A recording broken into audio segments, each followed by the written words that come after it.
Welcome back to the pharmacy India live. So आज इस class में हम लोग ऐसी चीज़ करने वाले हैं जो आपके BT UP D pharma first year के लिए बहुत ही ज़्यादा इंपॉर्टेंट होने वाली है। तो बेसिकली आज इस क्लास में हम लोग डिस्कस करेंगे ह्यूमन एनाटॉमी एंड फिजियोलॉजी के टॉप 100 MCQs क्वेश्चंस जो कि बीटी यूपी एग्ज़ाम के लिए बहुत ही ज़्यादा इंपॉर्टेंट होने वाले हैं।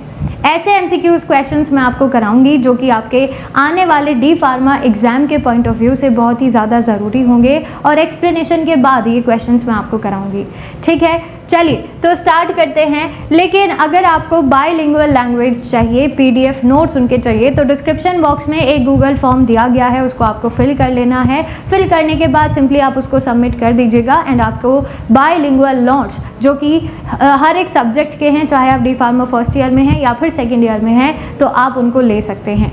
एंड इसी के साथ ही साथ फार्मेसी इंडिया मोबाइल ऐप को ज़रूर डाउनलोड कर लीजिएगा और प्रीवियस ईयर पेपर्स के लिए बीटी यूपी के जितने भी प्रीवियस ईयर पेपर हैं उनके लिए फार्मेसी इंडिया की जो ऑफिशियल वेबसाइट है pharmacyindia.co.in, वहाँ पर आप विजिट कर लीजिए एंड वहाँ पर आपको जो रेगुलर अपडेट्स है प्रीवियस ईयर पेपर कोई भी नोटिफिकेशन आता है वो आपको वहाँ पर मिल जाएगा। ठीक है, स्टार्ट करते हैं हमारे सबसे पहले क्वेश्चन के साथ। सबसे पहला सवाल है, which branch of science deals with the structure of the human body. सवाल यह है, एक ऐसी ब्रांच बताइए साइंस की जो डील करती है ह्यूमन स्ट्रक्चर के साथ, ह्यूमन बॉडी के साथ, फिजियोलॉजी, बायोकेमिस्ट्री, एनाटॉमी या फिर पैथोलॉजी। देखिए, एक ऐसी साइंस है ना, एक ऐसी ब्रांच साइंस की जो इन सभी चीज़ों के साथ डील करती है वो है anatomy. Clear, that is anatomy, जिसके अंदर आप हर एक बॉडी ऑर्गन के स्ट्रक्चर के बारे में पढ़ते हैं। अगर और मैं आपको बताऊं तो फिजियोलॉजी होता है इसकी फंक्शनिंग के बारे में पढ़ना। अगर सवाल में ये आता कि बॉडी में जितने भी ऑर्गन्स होते हैं उन सभी के फंक्शंस के बारे में अगर पढ़ना हो, जानना हो, तो आप कौन से किसके ब्रांच के साथ डील करते हैं, तो आंसर हो जाता है फिजियोलॉजी। लेकिन आंसर अभी होगा एनाटॉमी, क्योंकि सवाल में साफ साफ दिया गया है structure. Clear, so correct option is option number C, anatomy. आगे बढ़ते हैं। नेक्स्ट जो हमारे पास क्वेश्चन है, क्वेश्चन साफ साफ दिया गया है, the study of the function of body part and organ is known as, यानी कि जितनी भी ऑर्गन्स होते हैं हमारी बॉडी के अंदर उन सभी के स्टडी, उन सभी के बारे में जानना, उनके स्ट्रक्चर के बारे में जानना, उसको हम क्या कहते हैं? माइक्रोबायोलॉजी, एनाटॉमी, बायोकेमिस्ट्री या फिर फिजियोलॉजी। तो बिल्कुल सही आंसर हो जाएगा आपका फिजियोलॉजी। अगर आप किसी पर्टिकुलर ऑर्गन के फंक्शन के बारे में जानना चाह रहे हैं कि वो काम कैसे करता है, क्या उसके अंदर चीज़ें किस तरीके से फंक्शन करती है, वो सब कुछ फिजियोलॉजी में के अंदर आएगा, जो मैंने आपको अभी अभी बताया है। ठीक है, देखो बहुत बेसिक क्वेश्चन पूछे जाते हैं अगर हम HAP या किसी भी सब्जेक्ट की बात करें, स्पेशली MCQs क्वेश्चन इतने बेसिक आते हैं। अगर आपको ओवरव्यू पता है ना चैप्टर का, तब भी आप इन क्वेश्चंस को इजीली कर सकते हैं अटेम्प्ट। क्लियर, चलिए नेक्स्ट क्वेश्चन है, which of the following best define systemic anatomy. अब एनाटॉमी की कुछ ब्रांचेज होती हैं, ठीक है, जिसमें एक आती है सिस्टमिक। आपसे पूछा गया है कि सिस्टमिक एनाटॉमी है क्या? Study of cells, study of all organs in particular body region, study of structures by system या फिर स्टडी ऑफ डेवलपमेंटल चेंजेस। देखिए, सिस्टमिक यानी किसी ना किसी सिस्टम के एनाटॉमी के बारे में बात हो रही है ना। अब सिस्टम यानी कि एक ऐसा जो बेसिकली एक ऐसा आप कह सकते हैं, फॉर एग्जाम्पल आपका जो कार्डियक सिस्टम है या डाइजेस्टिव सिस्टम है या रेस्पिरेटरी सिस्टम है, तो ये सारे के सारे एग्जाम्पल्स हैं सिस्टम के। आप इसमें लिख ज़रूर लीजिएगा। अगर मैं इनके एग्जाम्पल्स आपको लिखवाऊँ तो बहुत सारे सिस्टम्स हमारे पास प्रेजेंट है, जैसे कि डाइजेस्टिव सिस्टम, ठीक है, respiratory system, circulatory system etcetera, ये सब सिस्टम है। तो अगर इनके बारे में आप जानकारी ले रहे हैं, इनके बारे में आप पढ़ रहे हैं, तो ये सारी चीज़ें आती हैं सिस्टमिक एनाटॉमी के अंदर। क्लियर है, चलिए। Which level of structural organisation is the simplest. अब हमारे पास कुछ लेवल ऑफ ऑर्गेनाइजेशन होती हैं जिनसे मिलकर एक पूरा लिविंग ऑर्गेनिज्म तैयार होगा। ठीक है, तो जैसे कि सबसे पहली जो सिंपलेस्ट लेवल ऑफ ऑर्गेनाइजेशन होती है, वही क्या बनता है? पहले सेल बनता है। जब पूरे सेल्स बन जाते हैं उनके ग्रुप से टिश्यू बनता है, टिश्यू से ऑर्गन, ऑर्गन से ऑर्गन सिस्टम एंड देन पूरी एक बॉडी तैयार होती है। तो सबसे सिंपलेस्ट जो लेवल ऑफ ऑर्गेनाइजेशन है वो है सेल्यूलर लेवल ऑफ ऑर्गेनाइजेशन। ठीक है, तो करेक्ट ऑप्शन जो हो जाएगा हमारा, उसको सही कर लीजिएगा, आंसर होगा ऑप्शन नंबर ए, यानी जो सेल्यूलर ऑर्गेनाइजेशन है। ठीक है, सेल्यूलर ऑर्गेनाइजेशन, इसको लिख लीजिए। पहले सेल, सेल के बाद टिश्यू, टिश्यू से बनते हैं ऑर्गन, ऑर्गन से बनता है पूरा organ system, and then organ system जब पूरी तरीके से बन जाते हैं तब तैयार होती है एक ह्यूमन बॉडी, या ह्यूमन बॉडी ही नहीं, जितने भी दूसरे ऑर्गेनिजम्स होते हैं वो भी इसी तरीके से ही बनेंगे। क्लियर, तो आंसर सही कर लेना, सेल्यूलर लेवल होगा सही। नेक्स्ट क्वेश्चन है, which of the following is not one of the major level of structural organisation in the human body. अब देखो, मैंने आपको अभी अभी जितनी भी लेवल ऑफ ऑर्गेनाइजेशन कराई हैं उनमें से कौन सा एक नहीं है। ठीक है, ऑर्गेनिज्म, सिस्टम, टिश्यू या फिर ऑर्गेनोजेनेसिस। ऑर्गेनोजेनेसिस का मतलब होता है ऑर्गन्स का फॉर्मेशन। ठीक है, तो अभी अभी जितनी भी मैंने आपको कराई है, पहले सेल, फिर टिश्यू, फिर ऑर्गन सिस्टम एंड देन एक पूरी बॉडी, इनमें से ऑब्वियस सी बात है कि ऑप्शन नंबर जो ऑर्गेनोजेनेसिस है वो सही नहीं होगा, क्योंकि कहीं भी मैंने आपको ऑर्गेनोजेनेसिस का नाम बताया ही नहीं है। ठीक है, तो सही आंसर हो जाएगा ऑर्गेनोजेनेसिस। इसका मतलब होता है एक प्रोसेस, ठीक है, जिसमें आप ऑर्गन्स बना रहे हैं। क्लियर, ये एक लेवल ऑफ ऑर्गेनाइजेशन, ये एक सीढ़ी नहीं है, समझ आ रही है, ये एक प्रोसेस है ऑर्गेनोजेनेसिस। क्योंकि जेनेसिस का मतलब जान रहे हैं आप लोग, जेनेसिस का मतलब होता है कि किसी भी चीज़ का बनना, ये लेवल ऑफ ऑर्गेनाइजेशन की कैटेगरी के अंदर नहीं आएगा, इसीलिए करेक्ट ऑप्शन जाएगा आपका organogenesis. Which system is primarily responsible for transporting nutrient and gases in the body? अब हमारी बॉडी में एक ऐसा कौन सा सिस्टम होता है जो कि ट्रांसपोर्ट करने के लिए रिस्पॉन्सिबल है न्यूट्रिएंट को, गैसेस को अलग अलग बॉडी के पार्ट में, डाइजेस्टिव, रेस्पिरेटरी, सर्कुलेटरी या फिर नर्वस सिस्टम। देखिए, अलग अलग न्यूट्रिएंट को और गैसेस को अगर आपकी बॉडी के अंदर ट्रांसपोर्ट होना है हर एक बॉडी के ऑर्गन तक, टिश्यूज तक, तो ये काम है सर्कुलेटरी सिस्टम का। अब सर्कुलेटरी सिस्टम में क्या क्या चीज़ें आती हैं ये मैं आपको एक बार बता देती हूँ, जैसे कि ब्लड, और ब्लड ही वो कंपोनेंट है जिसकी हेल्प से आप न्यूट्रिएंट, हार्मोन, गैसेस, इन सारी चीज़ों को अपनी पूरी बॉडी में सर्कुलेट कर सकते हैं। ठीक है, गैसेस यानी कि ऑक्सीजन, कार्बन डाइऑक्साइड एक्सेट्रा। तो ये सब कुछ जो ट्रांसपोर्ट होती है वो किसकी हेल्प से होगी? ये सब कुछ सर्कुलेटरी सिस्टम की मदद से होता है। सर्कुलेटरी सिस्टम में हार्ट, ब्लड वेसल, ब्लड, ये सारी चीज़ें आती हैं। मेन कंपोनेंट है ब्लड, ठीक है, क्योंकि वही ट्रांसपोर्ट करते हैं इन सारी चीज़ों को। चलिए next question, the study of anatomy using microscope is called. अब साफ साफ आपको दिखाई दे रहा होगा कि आंसर क्या होगा। सवाल पूछा गया है कि अगर आप माइक्रोस्कोप की हेल्प से किसी भी पर्टिकुलर ऑर्गन की या पार्ट की स्टडी करते हैं तो उसको आप क्या कहोगे? Gross anatomy, surface anatomy, histology या फिर एम्ब्रियोलॉजी। देखिए करेक्ट ऑप्शन जो हो जाएगा वो है आपका हिस्टोलॉजी। ठीक है, क्यों? क्योंकि ग्रॉस या सरफेस एनाटॉमी का मतलब है कि आप लार्ज स्केल पर स्टडी कर रहे हैं, और अगर आप लार्ज स्केल पर स्टडी करते हैं तो उसमें आपको माइक्रोस्कोप की ज़रूरत नहीं पड़ती है। लेकिन हिस्टोलॉजी का मतलब होता है स्टडी ऑफ टिश्यूज़।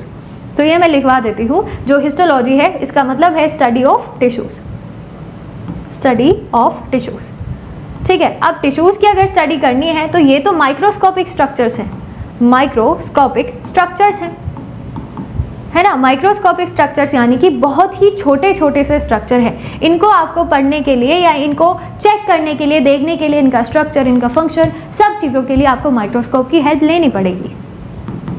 माइक्रोस्कोप की जो हेल्प है वो लेनी पड़ेगी, इसीलिए हम कहते हैं कि ये आता है माइक्रोस्कोपिक स्टडी की कैटेगरी के अंदर या माइक्रोस्कोपिक एनाटॉमी की कैटेगरी के अंदर। क्लियर? चलिए आगे बढ़ते हैं। नेक्स्ट क्वेश्चन जो हमारे पास है, homeostasis is the ability of the body to. अब होम्योस्टेसिस होता क्या है? देखिए होम्योस्टेसिस सुनने में लग रहा होगा कि छोटा मोटी चीज़ है, लेकिन ये एक बहुत बड़ी चीज़ है। होम्योस्टेसिस एक ऐसा प्रोसेस होता है जिसकी हेल्प से हम जिंदा हैं।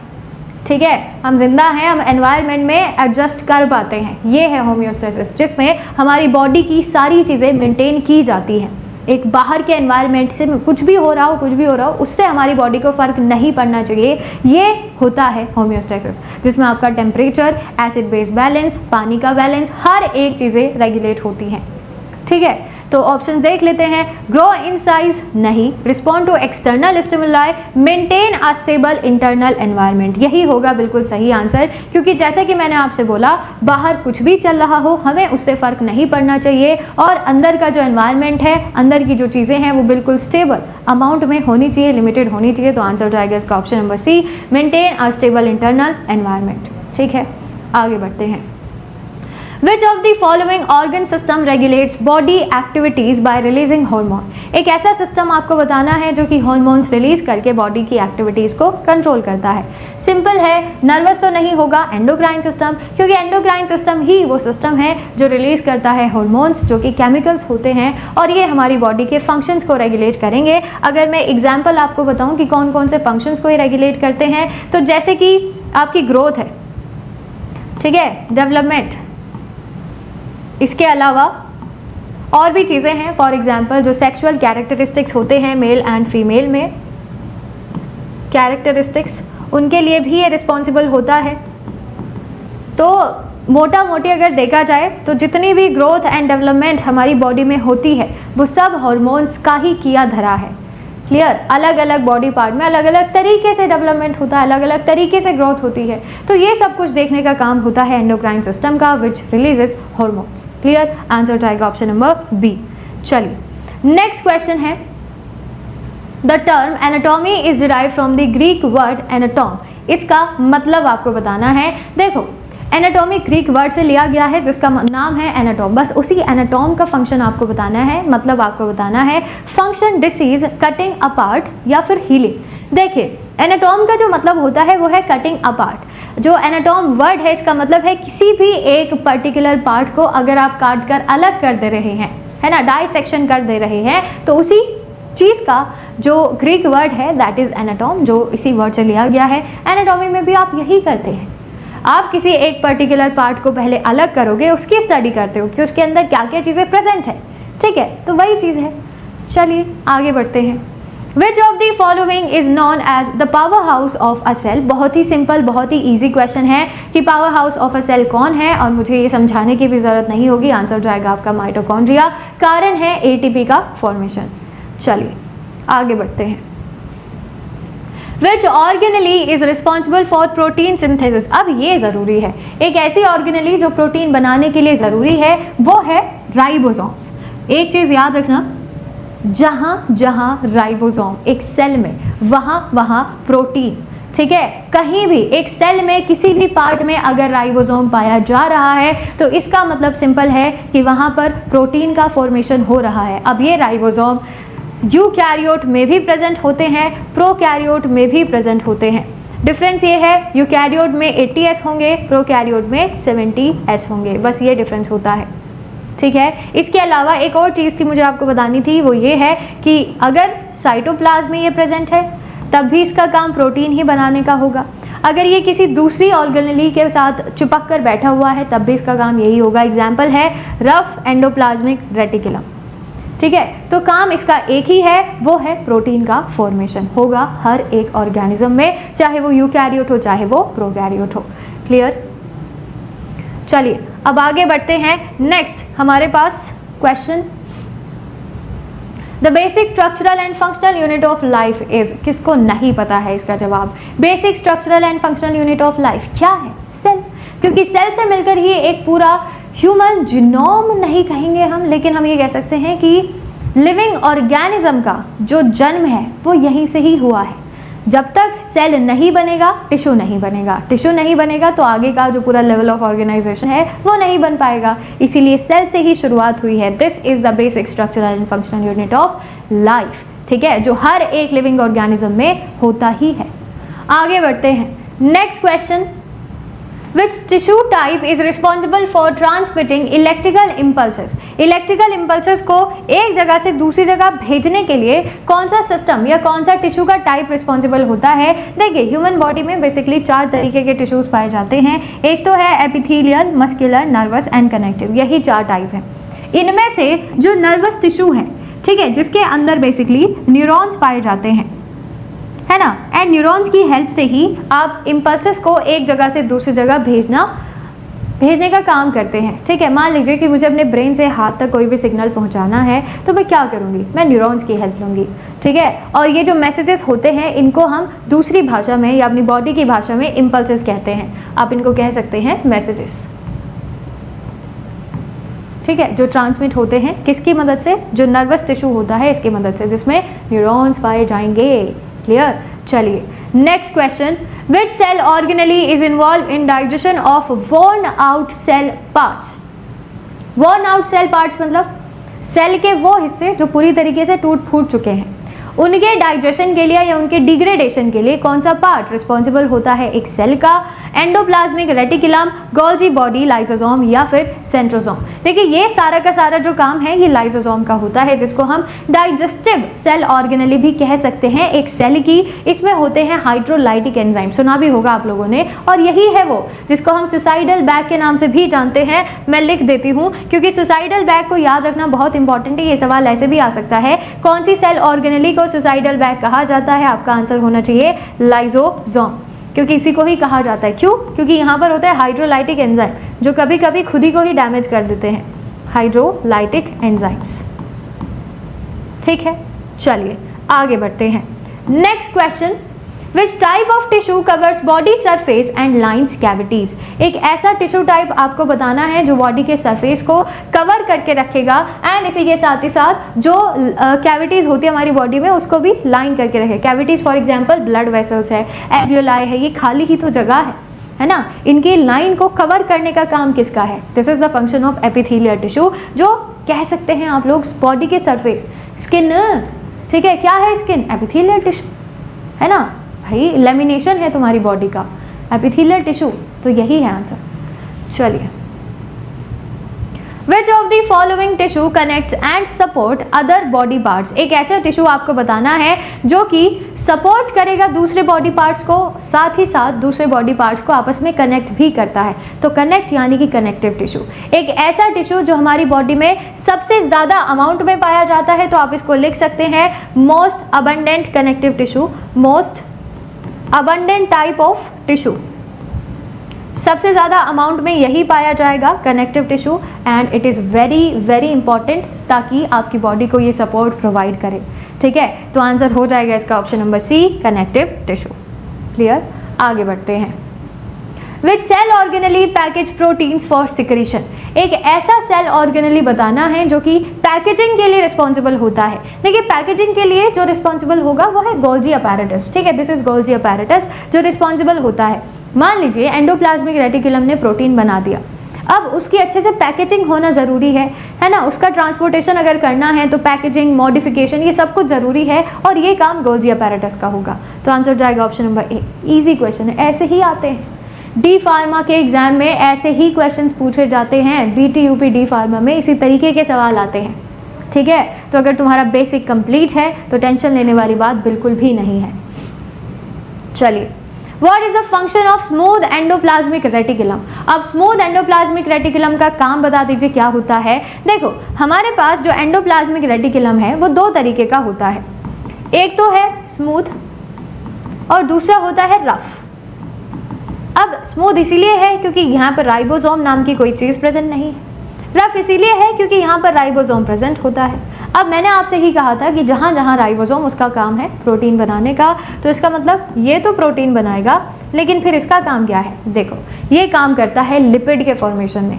लिपिड तो बनाएगा ही, ये डिटॉक्सिफिकेशन में भी बहुत इंपॉर्टेंट है। तो आप लिख सकते हैं कि ये लिपिड बनाएगा, इसके अलावा ये डिटॉक्सिफिकेशन भी करता है, डिटॉक्सिफिकेशन, स्टेरॉइड बनाता है। ठीक है, स्टेरॉइड भी बनाता है। तो ये सारे के सारे काम है स्मूथ एंडोप्लाज्मिक रेटिकुलम के। आंसर हो जाएगा इसका option number B, detoxification and lipid synthesis. चलिए next question, which tissue is responsible for voluntary movement of the body. हमारी बॉडी की जो वॉलेंट्री मूवमेंट है, अब वॉलेंट्री मूवमेंट क्या होता है? ऐसी मूवमेंट जो आपके ही कंट्रोल में हो। ठीक है, आप अपनी मर्जी से उनको मूव करा सकते हैं। ऐसे बॉडी के पार्ट जो आपकी मर्जी से काम करते हैं वो है वॉलेंट्री मूवमेंट्स। ठीक है, इसके लिए कौन सा टिश्यू रिस्पॉन्सिबल होता है? कार्डियक, स्केलेटल, स्मूथ या फिर कनेक्टिव टिश्यू। तो इस काम के लिए जो टिश्यू रिस्पॉन्सिबल है वो है आपका स्केलेटल। ठीक है, देखो मैं एग्जाम्पल के तौर पे अगर आपको बताऊं, स्केलेटल टिश्यू ये कनेक्टेड होगा आपके स्केलेटल सिस्टम से।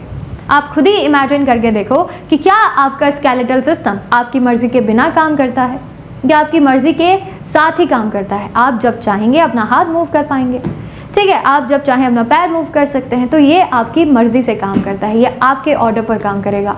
ठीक है, तो आंसर हो जाएगा इसका स्केलेटल मसल। इसके अलावा देखो जो मस्कुलर टिश्यू है ना, ये दो तरीके का होता है, एक तो है कार्डियक, एक है स्मूथ और एक है स्केलेटल, तीन तरीके का होगा।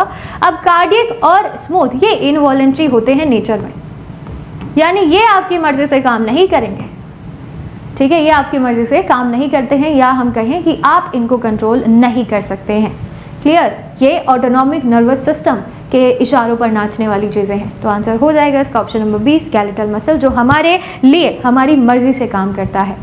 ठीक है, next, What is the primary function of the skeletal system? इतना इजी सवाल। स्केलेटल सिस्टम का प्राइमरी फंक्शन क्या है? क्या काम होता है बोन्स का? Digestion, circulation, support and protection या हार्मोन सिक्रेशन? क्या आंसर होगा? आंसर हो जाएगा आपका जो सपोर्ट एंड प्रोटेक्शन का काम है, क्योंकि आप खुद ही देखो डाइजेशन का काम किसका है? डाइजेस्टिव सिस्टम का। सर्कुलेशन का काम किसका है? सर्कुलेटरी सिस्टम का। सपोर्ट एंड प्रोटेक्शन का काम किसका है? स्केलेटल सिस्टम का। हार्मोन सिक्रेशन एंडोक्राइन सिस्टम का। तो इसको मैं लिख देती हूँ, सारी के सारे जो जितने भी यहाँ पर दिए गए हैं फंक्शंस, ये किस किस के हैं? Digestion, digestive system, circulation, circulatory system, ठीक है, सपोर्ट एंड प्रोटेक्शन ये होगा स्केलेटल सिस्टम। ठीक है, इसके अलावा हार्मोन सिक्रेशन काम है एंडोक्राइन सिस्टम का। ठीक है, तो आंसर हो जाएगा इसका ऑप्शन नंबर सी। चलिए आगे बढ़ते हैं। Next question, the longest bone in the human body is, सबसे लंबी हड्डी कौन सी है? ये फेवरेट क्वेश्चन है बीटीयूपी वालों का। ठीक है, प्रीवियस ईयर में काफ़ी बार ये रिपीट हुआ है, तो याद रखिएगा लॉन्गेस्ट बोन जो है वो थाई बोन होती है, जिसका नाम है फीमर। ये भी सवाल आ सकता है घुमा फिरा के, अगर मैं थोड़ा इसको डिफिकल्ट बनाऊं तो, कि जो लॉन्गेस्ट बोन है वो कौन से स्केलेटल सिस्टम का पार्ट है? ठीक है, तो ये जो फीमर है ये अपेंडिकुलर स्केलेटल सिस्टम का पार्ट है। अपेंडिकुलर स्केलेटल सिस्टम वो होगा जो मेनली अपेंडेजेस बनाता है, जैसे कि आपके फोर लिम्ब यानी हाथ, पैर, पेल्विक एंड पेक्टोरल गर्डर। ठीक है, तो याद रखिएगा फीमर अपेंडिकुलर स्केलेटल सिस्टम का पार्ट है, थाई बोन होती है, सबसे लंबी हड्डी हमारी बॉडी में पाई जाने वाली। How many bones are there in the adult human skeleton? ये क्वेश्चन 2023-2024 में पूछा गया है प्रीवियस ईयर में। देख लो, इतना इजी क्वेश्चन है। कितनी बोन्स मिलकर एक पूरा स्केलेटल सिस्टम बनाती है? आंसर हो जाएगा 206 बोन्स। ठीक है, चलिए आगे बढ़ते हैं। अगला सवाल हमारे पास है, which type of bone cell is responsible for bone resorption? अब बोन रिजॉर्प्शन के लिए कौन सा बोन सेल रिस्पॉन्सिबल होता है? देखिए, ये कैल्शियम को मेंटेन करने के लिए प्रोसेस किया जाता है, और इसके लिए जो ऑस्टियोक्लास्ट है ये ज़रूरी माना जाता है। ठीक है, ये एक तरीके की बोन सेल है, बेसिकली सारी ही बोन सेल है, इसमें से ऑस्टियोक्लास्ट रिस्पॉन्सिबल होती हैं बोन रिजॉर्प्शन के लिए। कॉन्ड्रोसाइट कार्टिलेज के अंदर पाया जाता है, तो ये बोन सेल नहीं है, ये कार्टिलेज की सेल है। ठीक है, आगे बढ़ते हैं। The skull, vertebral column, rib cage form which part of the skeleton? अब देखो, हमारा जो स्केलेटल सिस्टम है वो दो मेन पार्ट्स में डिवाइडेड है। ठीक है, स्केलेटल सिस्टम दो मेन पार्ट्स में डिवाइडेड है, एक होता है एक्सियल, दूसरा होता है अपेंडिकुलर। एक्सियल के अंदर क्या चीज़ें आती हैं? एक्सियल के अंदर जो पार्ट आता है वो बेसिकली आपके यही चीज़ें हैं जो दी गई हैं, skull, vertebral column, ribs, sternum. ठीक है, और ये 80 बोन से मिलकर बनेगा। अपेंडिकुलर स्केलेटल सिस्टम के अंदर 126 हड्डियां होती हैं, जिसके अंदर फोर लिम्ब यानी हाथ, हाइंड लिम्ब यानी पैर, पेक्टोरल गर्डल और पेल्विक गर्डल, ये चार चीज़ें मिलकर बनाती हैं अपेंडिकुलर स्केलेटल सिस्टम। तो अब क्वेश्चन चाहे यहाँ से आए चाहे यहाँ से आए, आप इजीली कर सकते हैं मेरे हिसाब से। ठीक है, तो सही आंसर यहाँ पर क्या होगा? यहाँ पर हो जाएगा एक्सियल स्केलेटल। क्लियर, इजी था, बस आपको पता होना चाहिए कि कौन से पार्ट में क्या चीज़ें आती हैं, कौन सी बोन्स आती हैं, तो आप इस क्वेश्चन को कर सकते थे। विच type of bone is found in the wrist and ankle? Wrist और एंकल में, ये रिस्ट होती है और पैर में इसी हिस्से को एंकल बोला जाता है, ठीक है, जहाँ पर पायल पहनते हैं, ठीक है। फ्लैट, लॉन्ग, इरेगुलर या शॉर्ट बोन, देखिए यहाँ पर पाई जाती हैं जो शॉर्ट बोन्स होती है, छोटी छोटी सी हड्डियाँ। बोन्स को हम शेप्स के अकॉर्डिंग, साइजेस के अकॉर्डिंग 5 तरीके से डिवाइड करते हैं: long bones, short bones, flat bone, irregular bone और सेसेमॉइड बोन, ठीक है। तो उसको एक बार देख लेना। Which of the following is not a function of the skeletal system? इनमें से कौन सा skeletal system का काम नहीं है? Blood cell production, heat production, mineral storage या protection of organ। देखिए इनमें से सही आंसर जाएगा heat production, क्योंकि अगर मैं और ऑप्शंस के बारे में बात करूं, blood cell का प्रोडक्शन होता है बोन मैरो में, और बोन मैरो प्रेजेंट कहाँ होता है? बोन के बीच में, तो ये तो काम है। मिनरल का स्टोरेज होगा, आप कैल्शियम की बात कर लो, आप फॉस्फोरस की बात कर लो, ये सब कुछ कहाँ स्टोर होते हैं? बोन्स पे। और ऑर्गन को प्रोटेक्ट करने का काम होगा इसका। फॉर एग्जांपल क्रेनियम प्रोटेक्ट करता है ब्रेन को, ठीक है। रिब केज प्रोटेक्ट करता है हार्ट और लंग्स को। वर्टिब्रल कॉलम प्रोटेक्ट करता है स्पाइनल कॉर्ड को। तो ये सारे के सारे तो फंक्शन है, बट हीट प्रोडक्शन का काम इसका नहीं होता है, ठीक है। बोन्स की मदद से आप हीट प्रोड्यूस नहीं कर सकते हैं, सिंपल सी चीज है। क्लियर है? आगे बढ़ जाते हैं नेक्स्ट क्वेश्चन की तरफ। The bone marrow responsible for haematopoiesis is yellow marrow, red marrow, compact marrow या कार्टिलेज। सवाल है एक ऐसा बोन मैरो आप हमें बताइए जो कि हिमेटोपोइसिस के लिए जरूरी है। और हिमेटोपोइसिस होता क्या है? फॉर्मेशन ऑफ ब्लड सेल, ठीक है। पोइसिस यानी फॉर्मेशन, तो फॉर्मेशन ऑफ ब्लड सेल ये होता है हिमेटोपोइसिस ब्लड सेल, या हीमोपोइसिस भी इसी को ही कहा जाता है। आंसर जो हो जाएगा हमारे पास वो है रेड मैरो, ठीक है। चलिए आगे बढ़ते हैं। Next question, which part of the vertebral column has the most number of bones. हमारे वर्टिब्रल कॉलम का ऐसा कौन सा पार्ट है जहां पर सबसे ज्यादा नंबर ऑफ बोन्स पाए जाते हैं? तो जो वर्टिब्रल कॉलम है वो 5 पार्ट्स में डिवाइडेड होता है। 4 तो दिए गए हैं, यहाँ पर एक और होता है कोकिक्स, तो वो मैं यहाँ ऐड कर देती हूँ, ठीक है। अब इसमें जो सर्वाइकल है इसमें टोटल 7 बोन्स होंगी। थोरेसिक में 12 होती हैं, लुम्बार में 5 होती हैं, सैक्रल में 5 होंगी लेकिन आपस में जुड़ी हुई होती हैं। यहाँ पर भी 4 होती हैं लेकिन आपस में जुड़ी हुई होती हैं। तो आंसर हो जाएगा आपका थोरेसिक, जहाँ सबसे ज़्यादा नंबर ऑफ बोन्स होती हैं 12, ठीक है। तो टोटल जो होंगे ना वर्टिब्रल कॉलम में बोन्स वो होते हैं 26। ये भी सवाल आया है, ठीक है, कि टोटल बोन्स बताइए वर्टिब्रल कॉलम में कितनी पाई जाती है। Answer is 26। खैर आंसर जाएगा आपका thoracic. The small flat bone at the front of the knee is called. अब नी के सामने, नी यानी जो घुटना होता है, ही सामने एक ऐसी फ्लैट बोन बताइए जो पाई जाती है अल्ना, रेडियस, पैटेला या फिर क्लेविकल। देखो क्लेविकल ये है, रेडियस जो पैटेला है, पैटेला तो नी कैप ही होता है, खैर रेडियस ये वाली बोन होती है और अल्ना जो है वो ये वाली बोन होती है, ठीक है। तो आंसर ऑब्वियसली हो जाएगा पैटेला। Haemopoiesis is the process of, haemopoiesis अभी बताया है मैंने, क्या होता है हीमोपोइसिस? जिसमें आप ब्लड सेल्स बनाते हैं बोन मैरो में, वो हीमोपोइसिस है। In adult the primary site of haemopoiesis is, adult में मतलब हम जैसे लोगों में हीमोपोइसिस की प्राइमरी जगह कहाँ है? जहाँ पर red blood cell, white blood cell, bone platelet ये सारी चीज़ें बनती हैं। क्या होगा आंसर? अभी कुछ देर पहले ही मैंने आपको बताया है, आंसर हो जाएगा इसका रेड बोन मैरो, ठीक है। ये बोन्स में एक खाली जगह पाई जाती है सेंटर में। देखो मैं आपको एक स्ट्रक्चर बनाकर दिखाती हूँ जहाँ पर बोन मैरो होगा। जैसे कि फीमर मान लीजिए, जो लॉन्ग बोन है ये फीमर है, ठीक है। फीमर के ही सेंटर में एक खाली जगह होती है ऐसे, और इसी जगह में फिल्ड होता है bone marrow,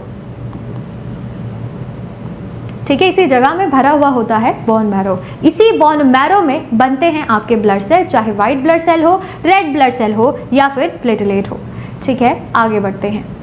next question, which of the following cell gives rise to all blood cell. एक ऐसा टाइप बताइए सेल का जिसकी हेल्प से आप सारी ब्लड सेल्स बनाते हैं, और ये प्रेजेंट होता है बोन मैरो में, ठीक है। इसका नाम है हिमेटोपोइटिक स्टेम सेल, HSC, जो सारे प्रकार की ब्लड सेल्स बनाने के लिए ज़रूरी होता है। तो आंसर जाएगा इसका हिमेटोपोइटिक स्टेम सेल्स, ठीक है। The hormone that stimulate red blood cell production is, red blood cell production को स्टिमुलेट करने के लिए या शुरू करने के लिए कौन सा हार्मोन ज़रूरी है? देखिए एक चीज़ याद रखिएगा, इस काम के लिए एक हार्मोन रिलीज किया जाता है किडनी से जिसका नाम है इरिथ्रोपोइटीन। तो इसको लिख लेना कि इराइथ्रोपोइटीन रिलीज किया जाता है किडनी से, और ये कब रिलीज किया जाएगा? जैसे ही आपकी किडनी ये चेक करती है कि आपकी बॉडी में ऑक्सीजन की कमी हो रही है ना। प्रोसेस सुनते जाना। मान लीजिए मेरी बॉडी में ऑक्सीजन की कमी हो रही है धीरे धीरे, अब किडनी इस बात को डिटेक्ट करके इस इराइथ्रोपोइटीन को रिलीज करेगा। ये इराइथ्रोपोइटीन बोन मैरो के लिए काम करता है ना। ये क्या करेगा? बोन मैरो को एक्टिवेट कर देगा, स्टिमुलेट कर देगा कि आप रेड ब्लड सेल का जो फॉर्मेशन है उसको थोड़ा इंक्रीज कर दीजिए। बोन मैरो इसकी बात सुन के आरबीसी का जो प्रोडक्शन है उसको बढ़ा देगा, और अल्टीमेटली आपका जो धीरे धीरे ऑक्सीजन की कमी हो रही थी वो भी पूरी होना शुरू हो जाएगी। अच्छा, ऑक्सीजन की कमी आरबीसी के साथ कैसे रिलेटेड है? क्योंकि रेड ब्लड सेल में ही एक कंपोनेंट पाया जाता है हीमोग्लोबिन, जो रिस्पॉन्सिबल होता है ऑक्सीजन को कैरी करने के लिए। ठीक है, तो अगर इसकी कमी होगी मतलब हम क्या आइडिया लगा लेंगे कि आपकी इसकी भी कमी हो रही है, और अगर आप आरबीसी का प्रोडक्शन बढ़ाएंगे हीमोग्लोबिन बढ़ेगा, ऑक्सीजन भी बढ़ जाएगा। समझ आया? ठीक है, तो ये चीज़ें आपस में रिलेटेड हैं। Which of the following blood cell is responsible for blood clotting? चलो, तो यहाँ मैं आपको एक ब्लड का पूरा डिफ्रेंशिएशन करा देती हूँ कि ब्लड में कौन कौन सी चीज़ें पाई जाती हैं। देखो, ब्लड मिलकर बनता है दो चीज़ों से। एक है प्लाज्मा, जो आप सब जानते हैं, एक है फॉर्म्ड एलिमेंट्स। फॉर्म्ड एलिमेंट्स में आती हैं तीन चीज़ें, red blood cell, white blood cell, और तीसरा प्लेटलेट। ठीक है, रेड ब्लड सेल ऑक्सीजन और ये हार्मोन्स वगैरह कैरी करने के लिए ज़रूरी होता है। White blood cell immune response के लिए ज़रूरी है, यानी आपकी बॉडी को जो पैथोजेंस के अगेंस्ट प्रोटेक्शन प्रोवाइड करेगा, जो डिसीज कॉजिंग चीज़ें होती हैं उनसे बचाने का काम करेगा, वो WBC का होता है। और क्वेश्चन के हिसाब से अगर देखो कि जो ब्लड क्लॉट बनाने के लिए ज़रूरी होता है वो है प्लेटलेट, तो आंसर हो जाएगा आपका प्लेटलेट। अगर और ऑप्शन देखिए, देखो इराइथ्रोसाइट यानी रेड ब्लड सेल, ऑलरेडी बता दिया मैंने। ल्यूकोसाइट WBC होता है। मोनोसाइट एक टाइप है WBC का। ठीक है, WBC के बहुत सारे टाइप्स होते हैं, तो अगर आपको पता है बहुत बढ़िया, नहीं पता है तो मैं आगे बता ही दूंगी। चलिए आगे बढ़ जाते हैं। अगला सवाल है, which organ act as graveyard of RBCs? Graveyard का मतलब होता है कब्रिस्तान। तो RBC की जो लाइफ स्पैन है वो अराउंड 120 डेज तक का होता है, 120 दिन तक वो जीवित रहती है। ठीक है, उसके बाद वो धीरे धीरे मरना शुरू होती है, और मरने के बाद चीज़ें कहाँ जाती हैं? कब्रिस्तान में। तो इसका जो कब्रिस्तान है वो है स्प्लीन, जो कि ग्रेवयार्ड ऑफ RBC के नाम से जाना जाता है। यहाँ पर होगा क्या, RBC के अंदर से जो हमारे काम की चीज़ें हैं उसको तो वो रिसाइकल कर लेगा, बाकी की चीज़ों को डिग्रेड कर देता है ना, डिकम्पोज कर देता है, ताकि वो चीज़ें इकट्ठा ना हो और टॉक्सिक ना हो। ठीक है, तो इसका काम बहुत ज़रूरी है। आंसर हो जाएगा ऑप्शन नंबर C, स्प्लीन। चलिए आगे बढ़ते हैं। The normal life span of red blood cell is, बिल्कुल अभी अभी मैंने इसका आंसर आपको बताया है। आंसर हो जाएगा 120 दिन, यानी कि जो आपकी RBC है अप्रॉक्सीमेटली 4 महीनों तक जीवित रहती हैं, उसके बाद वो मर जाती हैं। चलिए आगे बढ़ते हैं। Which of the following cell type is a granulocyte? बस यही मुझे अब आपको बताना था। WBC के जो हैं दो टाइप्स होते हैं, एक है ग्रैन्युलोसाइट और दूसरा होता है ए ग्रैन्युलोसाइट। इसके एग्जाम्पल याद रखिएगा फंक्शंस के साथ, जैसे इसमें न्यूट्रोफिल, बेसोफिल, इओसिनोफिल, ये जितनी भी चीज़ें आएंगी, बेसोफिल जिसके बाद में फिल्स लगा हुआ है। ठीक है, यहाँ भी फिल्स है और यहाँ भी फिल्स है, तो जिनके बाद में भी फिल्स है आप याद रखना कि वो ग्रैन्युलोसाइट है, और जिनके बाद में भी साइट है वो ए ग्रैन्युलोसाइट है, जैसे मोनोसाइट एंड लिम्फोसाइट, मोनोसाइट और लिम्फोसाइट। अब सवाल आपका पूछा गया है ग्रैन्युलोसाइट से, ऑप्शंस आपके सामने हैं, ये रहे सारे के सारे एग्जाम्पल। आंसर हो जाएगा आपका न्यूट्रोफिल। ठीक है, क्योंकि मोनोसाइट लिम्फोसाइट ए ग्रैन्युलोसाइट है, प्लेटलेट तो अलग है, वो तो आएगा ही नहीं, तो आंसर हो जाएगा आपका ऑप्शन नंबर C, यानी कि न्यूट्रोफिल। क्लियर हो गया है, जिसका काम होता है फेगोसाइटोसिस, तो ये भी ज़रूरी है। Thrombopoiesis is the formation of, देखो पोइसिस मैंने आपसे कहा कि किसी भी चीज़ का फॉर्मेशन, पोइसिस वर्ड हम उसके लिए यूज़ करते हैं। थ्रोम्बो जो नाम है ये यूज़ किया जाता है प्लेटलेट के लिए, तो अगर आप फॉर्म कर रहे हैं प्लेटलेट को, इसी प्रोसेस को थ्रोम्बोपोइसिस कहा जाएगा। आंसर हो जाएगा इसका ऑप्शन नंबर D, प्लेटलेट। ठीक है, RBC का फॉर्मेशन इराइथ्रोपोइसिस, WBC का फॉर्मेशन ल्यूकोपोइसिस, प्लाज्मा अलग होता है, वो इस तरीके से नहीं बनेगा। आंसर हो जाएगा इसका प्लेटलेट, थ्रोम्बोपोइसिस। ठीक है, चलिए। Which of the following is a lymphoid organ involved in hemopoiesis? एक ऐसा हमको आप एक ऐसी चीज बता दीजिए या ऑर्गन बता दीजिए, लिम्फॉइड ऑर्गन, जो कि हीमोपोइसिस में ही इन्वॉल्व रहेगा। किडनी, लिवर, स्प्लीन या फिर पैनक्रियाज। अब देखो, लिवर एक या पैनक्रियाज, ये दोनों ही, या किडनी, ये तीनों ही लिम्फॉइड ऑर्गन नहीं है। यहाँ पर सिर्फ एक ही आपको लिम्फॉइड ऑर्गन का एग्जाम्पल दिया गया है, जो कि है स्प्लीन। तो आंसर जाएगा उसका ऑप्शन नंबर सी, यानी स्प्लीन। ठीक है, चलिए आगे बढ़ जाते हैं। The primary function of the lymphatic system is, primary function lymphatic system का क्या होगा? Oxygen transport, digestion of fat, immune defence and fluid balance, या हार्मोन रेगुलेशन। बताइए, लिम्फेटिक सिस्टम का प्राइमरी काम क्या होता है? देखिए, बहुत ज़रूरी इसका मेन फंक्शन होता है। मैं आपको छोटा सा आइडिया दे देती हूँ। लिम्फेटिक सिस्टम ज़रूरी होता है इम्यून रिस्पॉन्स के लिए, इम्यून रिस्पॉन्स के लिए। ठीक है, इसमें लिम्फ नोड्स आते हैं, इसमें लिम्फ आता है, और इसमें लिम्फॉइड ऑर्गन्स आते हैं। इसके 2 से 3 मेजर फंक्शन है। एक तो सबसे पहला काम है कि एक्स्ट्रा फ्लूइड को इकट्ठा ना होने देना, एडेमा से प्रिवेंट करना, और इम्यून रिस्पॉन्स। ठीक है, ये 2 से 3 इसके मेजर फंक्शन है। आंसर हो जाएगा इसका option number C, immune defence and fluid balance. ठीक है, फ्लूइड कौन सा?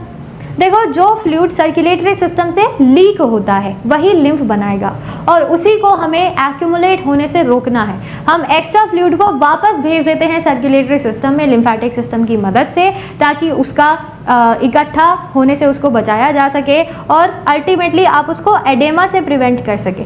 एडेमा का मतलब होता है फ्लूइड का रुक जाना, ठहर जाना, यानी हम इसको कह सकते हैं retention of fluid, retention of fluid. ठीक है, तो आंसर हो जाएगा इसका option number C, immune defence and fluid balance. Clear है? चलिए आगे बढ़ते हैं। The fluid that circulate in the lymphatic system is called, अभी मैंने आपको बताया है लिम्फेटिक सिस्टम के अंदर क्या क्या चीज़ें पाई जाती हैं और कौन सा फ्लूइड होता है। आंसर जाएगा लिम्फ। ठीक है, चलो, lymph is return to the bloodstream via. अब देखो, अभी मैंने आपसे बताया कि एडेमा अगर प्रिवेंट करना है तो एक्स्ट्रा फ्लूइड को आपको सर्कुलेटरी सिस्टम में वापस भेज देना होता है। लेकिन सवाल यहाँ पर ये पूछा गया है कि जो फ्लूइड आप वापस भेज रहे हैं वो भेजोगे किसकी मदद से? ठीक है, carotid artery, jugular vein, thoracic duct and right lymphatic duct, या हिपैटिक पोर्टल वेन, किसकी हेल्प से उसको वापस से सर्कुलेटरी सिस्टम में भेजा जाएगा जो एडेमा से प्रिवेंट किया जा सके? तो इसमें जो थोरेसिक डक्ट है वो रिस्पॉन्सिबल होती है, राइट लिम्फेटिक डक्ट है वो रिस्पॉन्सिबल होती है ना। इनका मकसद एक ही है, दोबारा बता देती हूँ मैं, एडेमा को प्रिवेंट करना, रिटेंशन ऑफ फ्लूइड को प्रिवेंट करना, फ्लूइड को रुकने ना देना, क्योंकि अगर एडेमा होगा तो वो जगह स्वेल कर जाती है। आपने ऐसे लोग ज़रूर देखे होंगे कहीं ना कहीं टीवी में, न्यूज़ में या कहीं भी, जिनका एक पार्ट बहुत ज़्यादा स्वेल कर जाता है। ठीक है, और उसका कारण होता है एडेमा। एडेमा यही है जो मैंने अभी आपको बताया है। Which of the following is a primary lymphoid organ? इनमें से कौन सा एक प्राइमरी लिम्फॉइड ऑर्गन होगा? स्प्लीन, लिम्फ नोड, टॉन्सिल या फिर थाइमस। देखिए, हमारे पास जो लिम्फॉइड ऑर्गन है वो बेसिकली 3 तरीके के होते हैं। एक तो प्राइमरी है, दूसरे सेकेंडरी है, और तीसरे टर्शरी भी है। टर्शरी, ठीक है। अगर हम प्राइमरी लिम्फॉइड ऑर्गन की बात करें तो इसमें सिर्फ 2 ही चीज़ें आती हैं। एक तो यहाँ पर दिया गया है थाइमस, और दूसरा होता है बोन मैरो। थाइमस और बोन मैरो, ठीक है, ये दोनों चीज़ें आती हैं प्राइमरी लिम्फॉइड ऑर्गन में। इनका काम मैं एक बार बता देती हूँ, ये लिम्फोसाइट बनाने के लिए ज़रूरी होते हैं, थाइमस भी और बोन मैरो भी। बोन मैरो बी लिम्फोसाइट को बनाएगा भी, मैच्योर भी करेगा, लेकिन टी लिम्फोसाइट जो हैं वो बनते तो बोन मैरो हैं, यहाँ पर इनका मैच्योरेशन होगा, मैच्योरेशन ऑफ टी लिम्फोसाइट।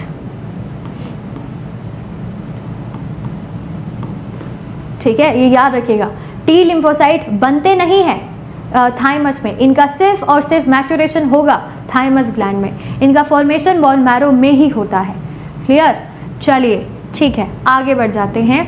अगला सवाल, the largest lymphatic organ in the body is, सबसे बड़ा लिम्फेटिक ऑर्गन क्या है? देखो, सबसे बड़ा लिम्फेटिक ऑर्गन है स्प्लीन। जितना बड़ा आपका लिवर होता है उसका आप मानकर चलिए कि उसका अराउंड 80% साइज जो है वो स्प्लीन का होता है। अब स्प्लीन क्या है? Graveyard of RBC. और लिवर लार्जेस्ट ऑर्गन है, तो थोड़ा सा आइडिया आप लगा ही सकते हैं कि लार्जेस्ट ऑर्गन 1.5 kg के अप्रॉक्सीमेटली उसका वेट होता है। उसी का अगर मैं 80 to 85% के अप्रोक्स अगर कह रही हूँ इसका जो साइज़ है, तो आप मानकर चल लो कि कितना बड़ा ऑर्गन है आपका स्प्लीन। ठीक है, चलिए next, lymph nodes are responsible for. अब लिम्फ नोड होते क्या हैं, पहले ये समझो कि लिम्फ नोड प्रेजेंट कहाँ होते हैं। देखिए, जो लिम्फेटिक वेसल्स होती हैं उन्हीं में ही ये छलनी की तरह लगे हुए होंगे, ऐसे ऐसे, ठीक है। और इनका काम होता है कि लिम्फ अगर इधर से इधर जाएगा तो पहले यहाँ से होकर वो गुजरेगा, यानी ये फिल्ट्रेशन का काम करते हैं। अब फिल्ट्रेशन में ये सारी चीज़ों को रिमूव कर देते हैं जो हमारे काम की, वो तो जाएंगी, ठीक है, लेकिन जैसे पैथोजेंस या कोई धूल मिट्टी, जर्म्स, उन सभी को पकड़ के मार दिया जाता है इस लिम्फ नोड में। तो आंसर हो जाएगा इसका option number C, filtering lymph and housing lymphocyte. B and T lymphocyte भी यहीं पर होंगे। क्यों होंगे? मान लीजिए लिम्फ के अंदर किसी भी प्रकार का कोई पैथोजन है तो उसको किल करने के लिए हमको इनकी ज़रूरत पड़ेगी, इसीलिए ये प्रेजेंट होते हैं आपके इन लिम्फ नोड्स के अंदर, ताकि अगर कोई किसी को मिले पैथोजन तो वो उसको मार सके। ठीक है, आगे बढ़ते हैं। Which of the following cells are mainly involve in the immune function and lymphatic organ. तो मैं आपको बता चुकी हूँ ऑलरेडी, ये काम है आपके WBCs का, और WBCs के अंदर नाम से ही आपको समझ में आ रहा होगा ये काम है लिम्फोसाइट का। ठीक है, Peyer's patches are found in. Peyer's patches कहाँ पाए जाते हैं? ये भी एक प्रकार के सेकेंडरी लिम्फोइड ऑर्गन्स हैं। ठीक है, पेयर्स पैचेस पाए जाते हैं आपके स्मॉल इंटेस्टाइन में। जहाँ स्मॉल इंटेस्टाइन की दीवारें होती है ना, देखो होगा क्या, स्मॉल इंटेस्टाइन की दीवारें कुछ ऐसी होती हैं, हाईली कॉइल्ड है, इन्हीं के ही दीवारों पर कहीं कहीं पर पेयर्स पैचेस पाए जाते हैं। ये हैं पेयर्स पैचेस, पेयर्स पैचेस। ठीक है, जैसे हम लोगों ने अभी लिम्फ नोड्स का फंक्शन पढ़ा है कि लिम्फ नोड चेक करते हैं कि कोई चीज़ आ तो नहीं रही है, इनका भी काम यही है, इंटेस्टाइनल बैक्टीरिया को चेक करते रहना कि वो नुकसान तो नहीं पहुंचा रहा है। अगर नुकसान पहुंच जाए तो उसको वहीं पर मार देने का काम होता है पेयर्स पैचेस का। ठीक है, तो अल्टीमेटली कहीं ना कहीं ये भी आपके इम्यून रिस्पॉन्स में काफ़ी ज़रूरी हिस्सा बनते हैं। ठीक है, the lymphatic system absorb dietary fat through specialised lymph vessels called. अब सवाल पूछा गया है कि जो लिम्फेटिक सिस्टम है वो डायटरी फैट को एब्जॉर्ब करने का काम करता है स्पेशलाइज्ड लिम्फ वेसल्स के थ्रू। उनका नाम क्या होगा? कैपिलरीज, आर्टियोल्स, लैक्टियल्स या फिर वेन्यूल्स। आंसर हो जाएगा लैक्टियल्स। ये पाए जाते हैं जो एलिमेंट्री कैनाल यानी आपके डाइजेस्टिव सिस्टम की जो सबसे अंदर वाली लाइनिंग होती है ना, मिकोसा, वहीं पर ये कुछ इस तरीके से पाए जाएंगे लैक्टियल्स, और इनका काम है बेसिकली ये फैट के एब्जॉर्प्शन के लिए भी काफ़ी ज़्यादा इंपॉर्टेंट है। ठीक है, तो ये बेसिकली इनका काम होता है। क्लियर? चलिए 50th क्वेश्चन है आपके पास। Chyle is a milky fluid formed from digestion, it is rich in. अब देखो काइल जो है ये मिल्की कलर का फ्लूइड होता है ना, डाइजेशन के बाद बनता है, लेकिन आपसे पूछा गया है कि इसके अंदर क्या होगा? प्रोटीन्स, ग्लूकोज, फैट या फिर red blood cell. Red blood cell तो होगा नहीं, ऑब्वियस सी बात है। इसके अंदर पाया जाता है लिपिड। ठीक है, लिपिड का एक भारी अमाउंट इस काइल के अंदर प्रेजेंट होगा और ये बनता है डाइजेशन के बाद। Clear? Kyle is lymph that contains absorb dietary fat in the form of chylomicron, जिसकी वजह से ही इसका जो कलर है वो कैसा होता है? Milky white. एक और चीज़ आपको यहाँ पर याद रखने वाली क्या है? काइलोमाइक्रोन क्या है ये है जब फैट डाइजेस्ट हो जाता है तो फैट डाइजेस्ट होने के बाद एक प्रोसेस किया जाएगा इमल्सिफिकेशन। इमल्सिफिकेशन, इसी इमल्सिफिकेशन के बाद एक हमारे पास फॉर्म बनकर तैयार होती है फैट की, जिसको आप काइलोमाइक्रोन कहते हैं, और ये एक प्रकार का लिपोप्रोटीन है। ठीक है, तो आंसर हो जाएगा आपका, वैसे आंसर तो बता ही दिया मैंने, लेकिन मैं आपको अभी काइलोमाइक्रोन समझा रही थी। क्लियर हो गया है? और काइलोमाइक्रोन को आप इजीली एब्जॉर्ब भी कर सकते हैं, या कह सकते हैं हम कि फैट की जो एब्जॉर्ब्ड फॉर्म है वो काइलोमाइक्रोन है। ठीक है, ये आप याद रखिए। नेक्स्ट क्वेश्चन की तरफ बढ़ते हैं। अगला सवाल हमारे पास क्या है? The human heart has how many chambers. अब ह्यूमन हार्ट में अराउंड कितने चैम्बर्स होते हैं? तो देखिए ये बिल्कुल घर की तरह है जिसमें 2 कमरे ऊपर हैं, 2 कमरे नीचे हैं, 4 चैम्बर्स होते हैं। और कौन कौन से चैम्बर होंगे? अगर ऊपर वाले रूम्स की बात करें या ऊपर वाले चैम्बर्स की बात करें तो उनको कहा जाता है ऑरिकल्स, ठीक है। और नीचे वाले होते हैं वेंट्रिकल। लेफ्ट वाली साइड है तो लेफ्ट, राइट वाली साइड है तो राइट। तो left auricle, right auricle, right auricle, इसके बाद लेफ्ट वेंट्रिकल एंड एक और होता है राइट वेंट्रिकल, ठीक है, राइट वेंट्रिकल। ये 4 चैम्बर्स होंगे जो सर्कुलेशन में हेल्प करते हैं ब्लड के। क्लियर? कुछ इस तरीके से स्ट्रक्चर होता है, ऐसा। ये है आपका लेफ्ट ऑरिकल, ये है राइट ऑरिकल, ये है left ventricle and this is right ventricle. Clear? ऐसे चैम्बर्स पाए जाते हैं ह्यूमन हार्ट में जो कि सर्कुलेशन में एक काफ़ी इंपॉर्टेंट रोल प्ले करेंगे। Which blood vessel carry blood away from the heart. एक ऐसी ब्लड वेसल जो कि ब्लड को हार्ट से दूर लेकर जाती है। दूर से मेरा मतलब है कि आपके बॉडी के टिश्यूज तक पहुंचाने का काम करती है। वेन्स, आर्टरीज, कैपिलरीज या फिर वेन्यूल्स। देखिए वेन्स रिस्पॉन्सिबल होती हैं टुवर्ड्स हार्ट ब्लड को लेकर आने के लिए। आपसे दूर पूछा गया है, ठीक है। आंसर जाएगा आर्टरीज जो इस काम के लिए सबसे ज़्यादा रिस्पॉन्सिबल होंगी जैसे कि अरोटा, हमारी बॉडी के अंदर पाए जाने वाली सबसे लार्जेस्ट आर्टरी जो रिस्पॉन्सिबल होती है बॉडी के अलग अलग पार्ट में ऑक्सीजनेटेड ब्लड को सप्लाई करने के लिए, ठीक है, ताकि ऑक्सीजन टिश्यू यूज कर लें और जितनी भी एक्स्ट्रा चीजें हैं वो सब वापस ब्लड में आ जाए। वेन्स के थ्रू आप इस डीऑक्सीजनेटेड ब्लड को वापस हार्ट में लेकर आओगे और फिर ये सर्कुलेशन एज इट इज चलता रहेगा, ठीक है।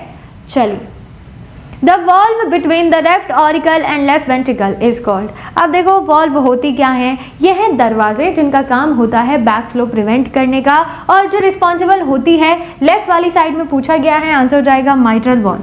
अगर राइट वाली साइड में पूछते तो ट्राइकस्पिड होगा।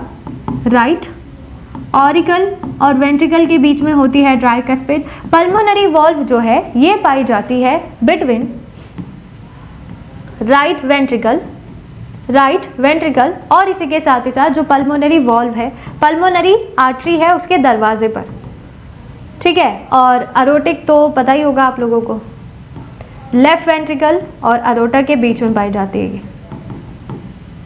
क्लियर हो गया है? आंसर हो जाएगा इसका ऑप्शन नंबर सी, माइट्रल, जो प्रेजेंट होंगी between left auricle and left ventricle. Clear है? चलिए आगे बढ़ जाते हैं। इनका काम, जैसे कि मैंने आपसे कहा, इनका काम होता है बैक फ्लो प्रिवेंट करने का, यानी अगर ब्लड ऑरिकल से नीचे आ रहा है वेंट्रिकल में तो वो वहीं पर ही आना चाहिए, वो वापस नहीं जाना चाहिए, ठीक है। ये इंश्योर करने का काम होता है जो आपकी वॉल्व होंगी। चलिए, which part of the heart pumps blood to the lungs. अब मैं पूरा सर्कुलेशन ही आपको समझा देती हूँ कि कहाँ से कहाँ जो ब्लड है वो जाएगा, किस तरीके से सर्कुलेट करता है। मान लीजिए ये है आपका 4 चैम्बर्स वाला heart, left auricle, right auricle, left ventricle, right ventricle, ठीक है। अब जो ब्लड है वो लेफ्ट वेंट्रिकल से जाता है बॉडी के टिश्यूज में, बॉडी के टिश्यूज से वापस जाता है राइट ऑरिकल में। यहां से यहां जो ब्लड गया उसको आप कहेंगे ऑक्सीजनेटेड ब्लड, और यहां से यहां जो गया उसको कहेंगे डीऑक्सीजनेटेड ब्लड, ठीक है। ये काम है अरोटा का, ये काम है वेना कावा का, लार्जेस्ट वेन और यह है लार्जेस्ट आर्टरी, ठीक है। अब इसके बाद ऊपर वाला सर्कुलेशन होता है। ऊपर वाले सर्कुलेशन यानी पल्मोनरी सर्कुलेशन जब होगा तो उसमें ब्लड सबसे पहले राइट ऑरिकल से राइट वेंट्रिकल में जाता है और राइट वेंट्रिकल से पहुंचेगा आपके लंग्स में, ठीक है, आपके लंग्स में। इसको सही कर लेना पहले, ठीक है।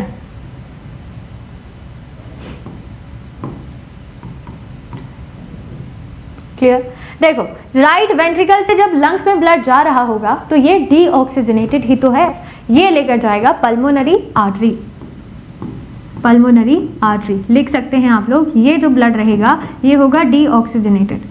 यहाँ पर फिर साफ सफाई होगी इस ब्लड की, यानी कार्बन डाइऑक्साइड को तो आप बाहर एक्सहेल कर देंगे और जो ऑक्सीजन आपने इनहेल किया है उसमें ब्लड को मिक्स कर दिया जाएगा और उसी ऑक्सीजनेटेड ब्लड को वापस से लेफ्ट ऑरिकल के अंदर लेकर आया जाता है पल्मोनरी वेन की मदद से, ऑक्सीजनेटेड ब्लड।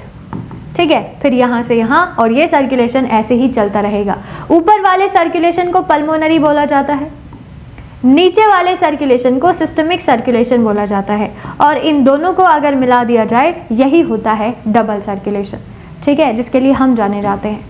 क्लियर? आंसर हो जाएगा इसका ऑप्शन नंबर राइट वेंट्रिकल। ठीक है, option number D, right ventricle. Clear है? चलिए, अब आपको कहीं भी अगर इस तरीके का सवाल आए ब्लड के सर्कुलेशन से, तो इस डायग्राम का या तो स्क्रीनशॉट ले लेना या फिर इसको ड्रॉ कर लेना अपनी किसी भी रफ नोटबुक पे, और इसको देख लेना एक बार अच्छे से। क्लियर हो जाएगा आपको कि कहाँ से कहाँ ब्लड फ्लो करता है। ठीक है, आगे बढ़ जाते हैं। विच, अब देखो ये भी आपको अपने आप याद आ जाएगा उस वाले सर्कुलेशन से जो अभी अभी मैंने बनाकर दिखाया था, उससे आपको ये भी चीज़ें याद हो जाएंगी। Which artery supplies oxygenated blood to the heart muscles itself. एक ऐसा सर्कुलेशन या एक ऐसी वेसल आपको बतानी है जो कि हार्ट के मसल्स को ही ऑक्सीजनेटेड ब्लड सप्लाई करता है। तो ये काम है कोरोनरी आर्टरी का।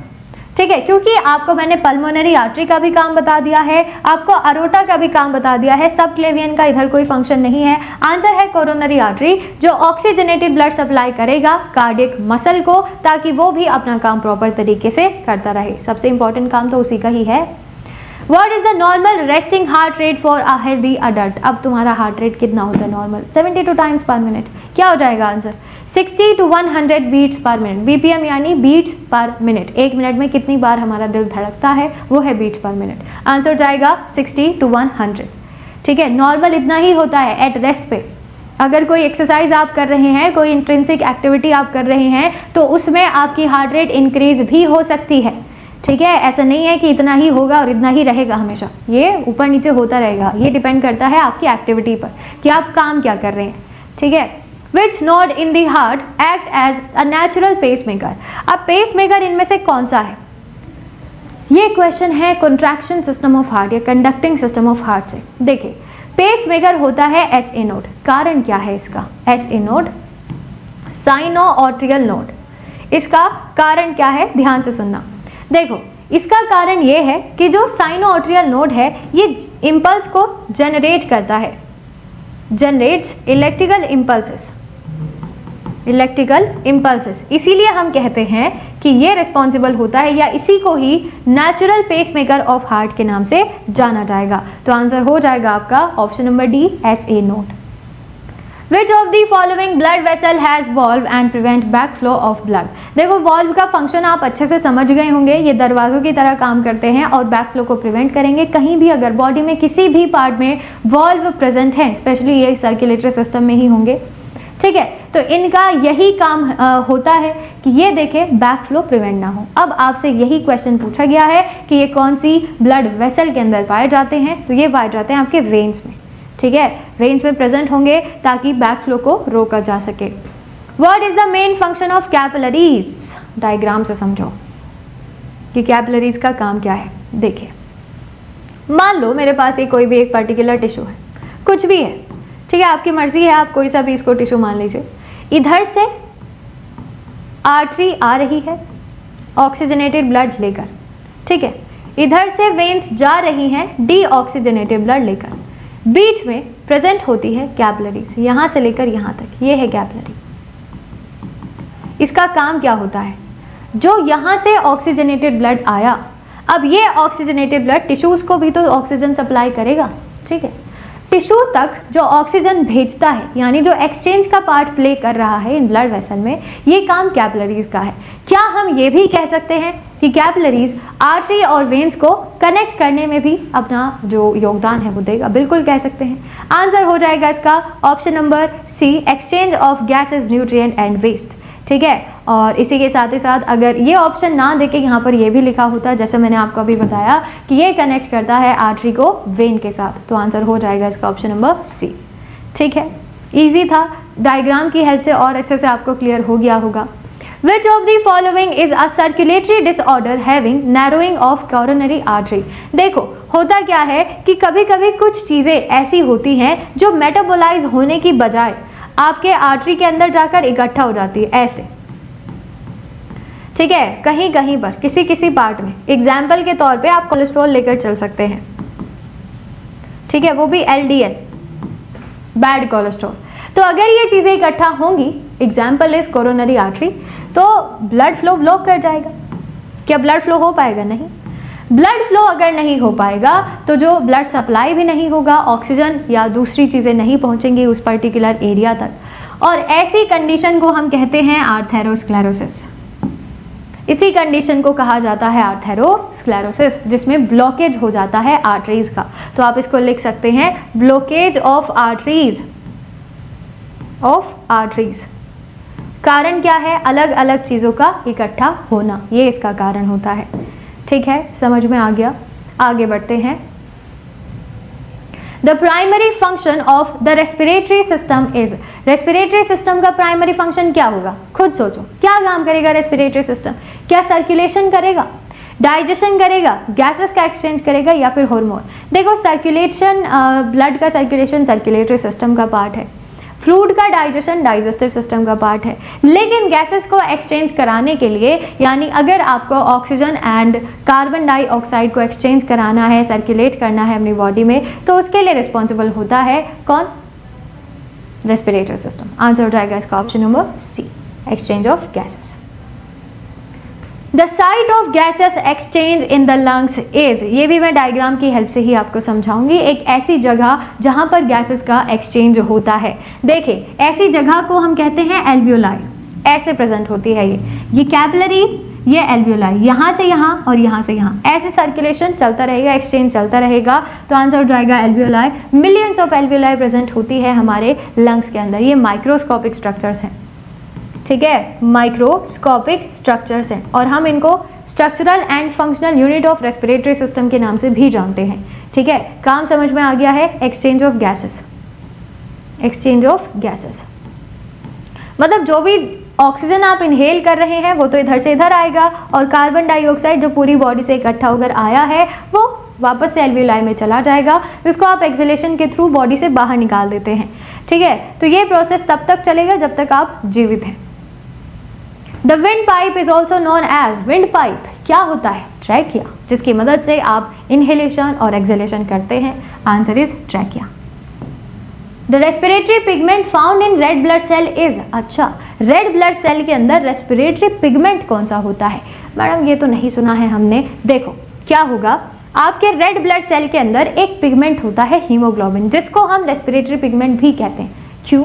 क्योंकि हीमोग्लोबिन ही रिस्पॉन्सिबल होता है ऑक्सीजन के साथ बाइंड करने के लिए, ताकि ऑक्सी हीमोग्लोबिन बनाए। अराउंड 97% ऑक्सीजन इसी के फॉर्म में ट्रांसपोर्ट होती है, और हीमोग्लोबिन ही रिस्पॉन्सिबल होता है कार्बन डाइऑक्साइड को भी बाइंड करके कार्ब अमीनो हीमोग्लोबिन बनाने के लिए, अमीनो हीमोग्लोबिन बनाने के लिए।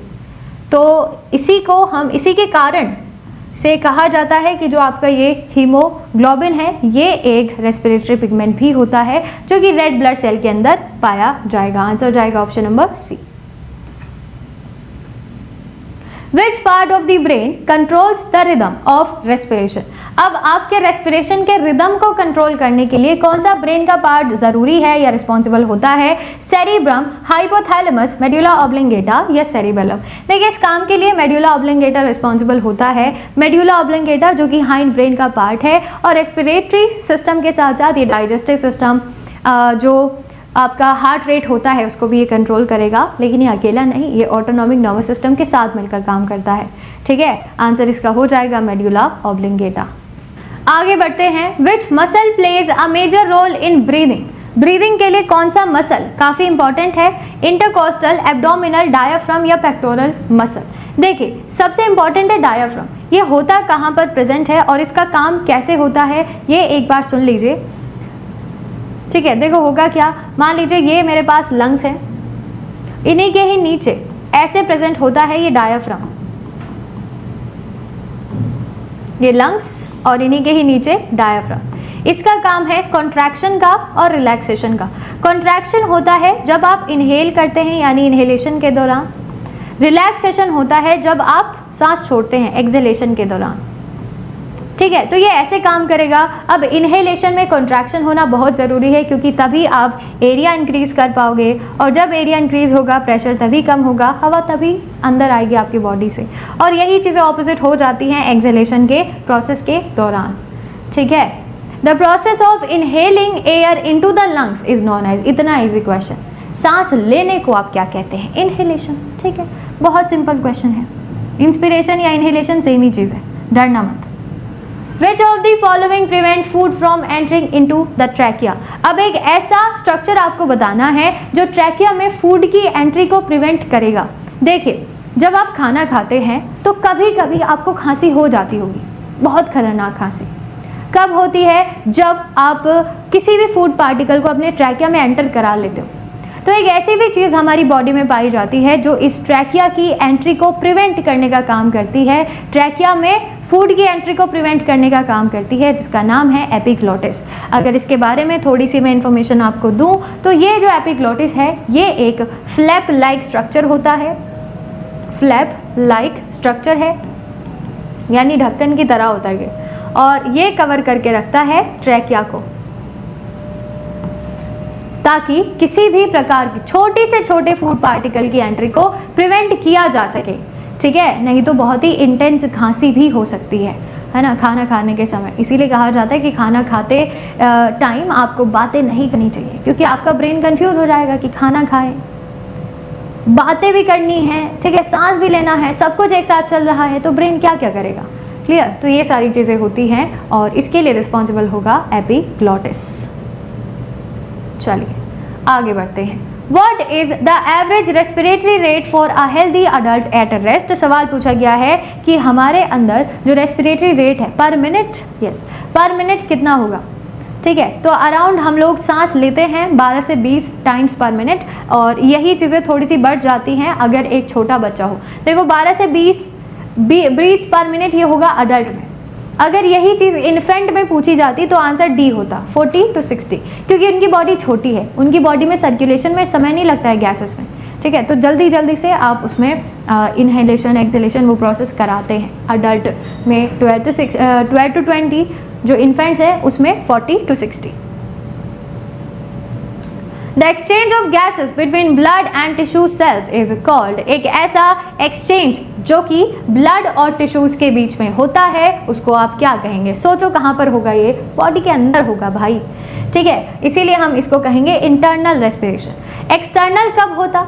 अगर आप रेस्पिरेशन का जो प्रोसेस है या एक्सहेलेशन या इनहेलेशन का जो प्रोसेस है, या आप कह लो कि गैसेस के एक्सचेंज का जो प्रोसेस बिटवीन एल्वियोलाई और ब्लड के बीच में जो होता है, ब्लड के बीच में जो होगा उसको आप एक्सटर्नल रेस्पिरेशन कहेंगे, और जो बॉडी के अंदर होता है मतलब ब्लड और टिश्यूज के बीच में जो होगा उसको आप कहेंगे इंटरनल रेस्पिरेशन। ठीक है, तो ये डिफरेंस है दोनों के बीच में, याद रखिएगा। आगे बढ़ते हैं। The process of breaking down food into simpler substances is called. अब आप कॉम्प्लेक्स फूड को सिंपल सब्सटेंसेस में तोड़ते हैं। भाई तुम इतना बड़ा गोलगप्पा तुमने खाया, अब वो एज इट इज तुम्हारी बॉडी के अंदर तो नहीं चला जाएगा, है ना। पहले आप दांतों की हेल्प से उसको छोटे छोटे पार्टिकल्स में तोड़ते हैं। तो बस उसी प्रोसेस का नाम आपको बताना है कि इस प्रोसेस का नाम क्या होगा। इस प्रोसेस को कहा जाता है डाइजेशन। ठीक है, this process is known as digestion. अब डाइजेशन में कौन कौन से ऑर्गन आते हैं मैं ऐसे ही बता देती हूँ। सबसे पहले माउथ में टीथ, सेलिवरी ग्लैंड, सलाइवा, टंग, ये सारी चीज़ें होती हैं। इसके बाद ईसोफेगस के बाद स्टमक के बाद small intestine, large intestine, rectum, anus, ये सब कुछ। ठीक है, एक्सेसरी ऑर्गन के अंदर salivary gland, liver, gall bladder और पैनक्रियास, ये सारे के सारे ऑर्गन्स मिलकर पूरा डाइजेस्टिव सिस्टम बनाते हैं। एलिमेंट्री कैनाल भी बता दी मैंने, एक्सेसरी ऑर्गन्स भी बता दिए हैं। ठीक है, चलिए, इन सब का मकसद एक ही है कि आपने जो कॉम्प्लेक्स फूड खाया है उसको सिंपलर फॉर्म्स में तोड़ें और उसको एब्जॉर्ब करने में मदद करें ताकि आपको एनर्जी मिले उससे। ये बात अलग है कि खाना खाने के बाद नींद बहुत खतरनाक आती है। खैर, आगे बढ़ते हैं। Which enzyme is present in saliva and help digest starch? अब देखो, एक ऐसा एंजाइम आपको बताना है जो सलाइवा में पाया जाएगा और स्टार्च के डाइजेशन के लिए रिस्पॉन्सिबल होता है। नाम तो आप समझ ही गए होंगे, अमाइलेज। मैं इसके बारे में और चीज़ें बता देती हूँ। अमाइलेज को आप टाइलिन और डायस्टेज के नाम से भी जानते हैं। ठीक है, डायस्टेज के नाम से भी जानते हैं। ये करेगा क्या? मान लीजिए आपने एक रोटी खाई, मतलब आपने 100% स्टार्च खाया। अब उस 100% स्टार्च का 30% जो डाइजेशन है ठीक है, यानी 30% जो स्टार्च कन्वर्ट किया जाता है ना माल्टोज में, वो इसी सेलिवरी अमाइलेज की मदद से ही किया जाएगा। ठीक है, इसी सेलिवरी अमाइलेज की मदद से किया जाएगा। तो आंसर हो जाएगा इसका ऑप्शन नंबर बी, यानी amylase, salivary amylase, ptyalin, diastase, सब इसी के ही नाम है। क्लियर? चलिए आगे बढ़ जाते हैं।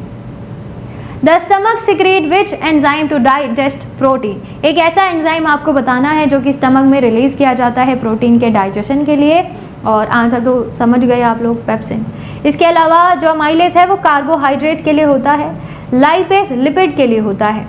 देखो ट्रिप्सिन भी प्रोटीन के लिए ही होगा, लेकिन क्वेश्चन में पूछा गया है कि एक ऐसा एंजाइम जो स्टमक में रिलीज होता है। जो ट्रिप्सिन है ये पैनक्रियाज से रिलीज होता है, होगा प्रोटीन के लिए ही, है ना। बस थोड़ा सा यहाँ मार खा गए कि ये ट्रिप्सिन जो है ये पैनक्रियाज से रिलीज होगा, पेप्सिन स्टमक से रिलीज होता है। क्लियर?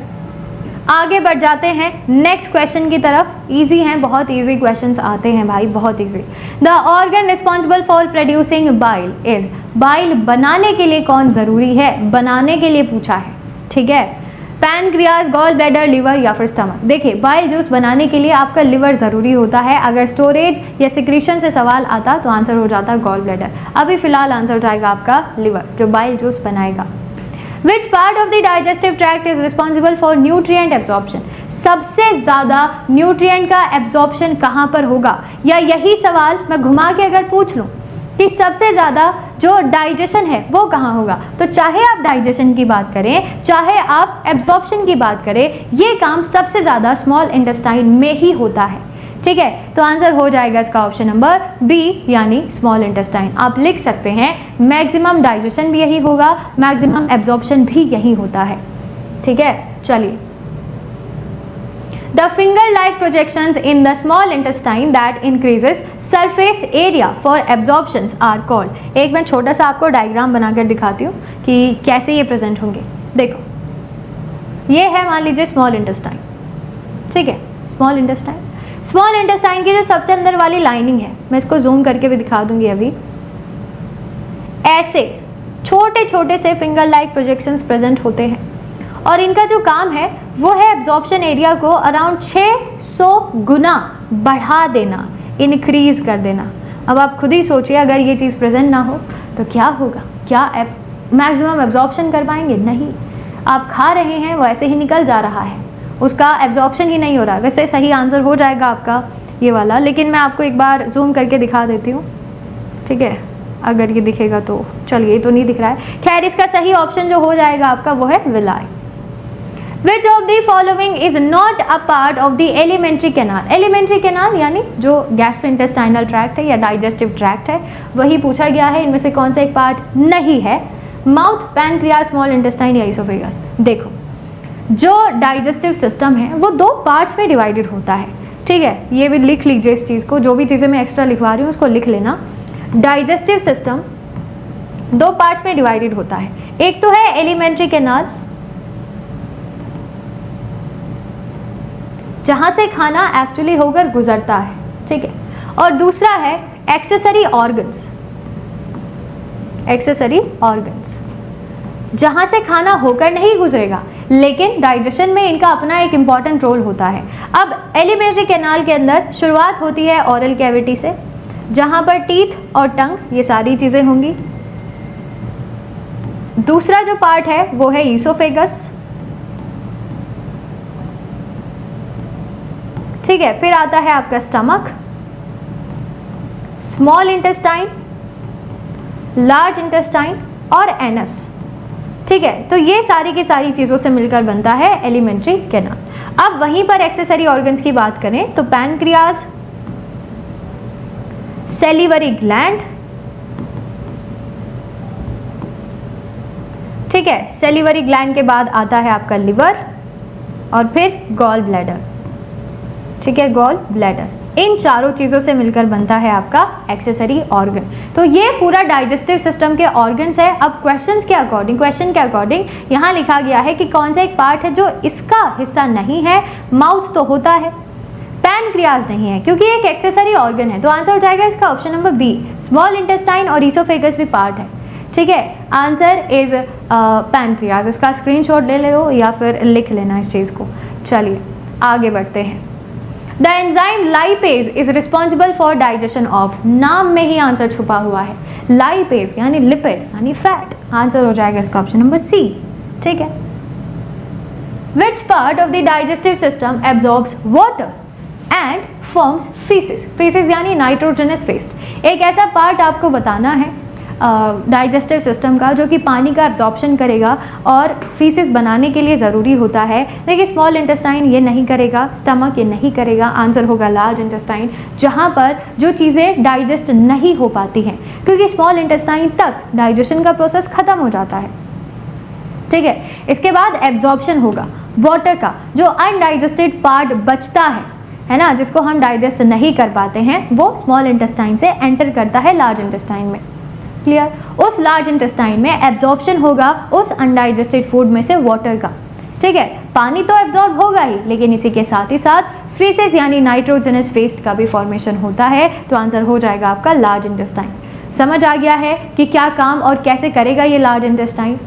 चलिए, the movement of food through the digestive tract is called, अब जो मूवमेंट है फूड का डाइजेस्टिव ट्रैक्ट के थ्रू, वो कौन सा मूवमेंट होता है? This is peristalsis movement. इसी का ही एक और नाम है वेव लाइक मोशन या वेव लाइक मूवमेंट। लिख लेना इस चीज़ को, है ना। सवाल बन सकता है कि इनमें से कौन सी मूवमेंट है जिसको हम वेव लाइक मूवमेंट के नाम से भी जानते हैं। आंसर हो जाएगा पेरिस्टालसिस मूवमेंट, ठीक है, इजी है। चलिए, the structural and functional unit of the nervous system is, structural और फंक्शनल यूनिट नर्वस सिस्टम की क्या होगी? इजी है ये तो मैंने शायद बताया भी है। आंसर हो जाएगा न्यूरॉन। एक्सॉन भी इसी का ही पार्ट है। साइनेप्स बनता है, कब बनता है? जब आप इलेक्ट्रिकल इंपल्स जनरेट करते हैं। इसके अलावा नेफ्रॉन किडनी का है और ये नर्वस सिस्टम का है, ठीक है। एक और चीज़ यहाँ से ये है कि जो न्यूरॉन का डायग्राम है वो बहुत ज़रूरी है। न्यूरॉन के डायग्राम से क्वेश्चन आए हैं, ठीक है। लॉन्ग में आया है कि न्यूरॉन का डायग्राम बनाकर दिखाइए, तो इसका डायग्राम एक बार अच्छे से कर लीजिएगा क्योंकि यहाँ से सवाल भाई पूछे जाते हैं। क्लियर। चलिए आगे बढ़ जाते हैं।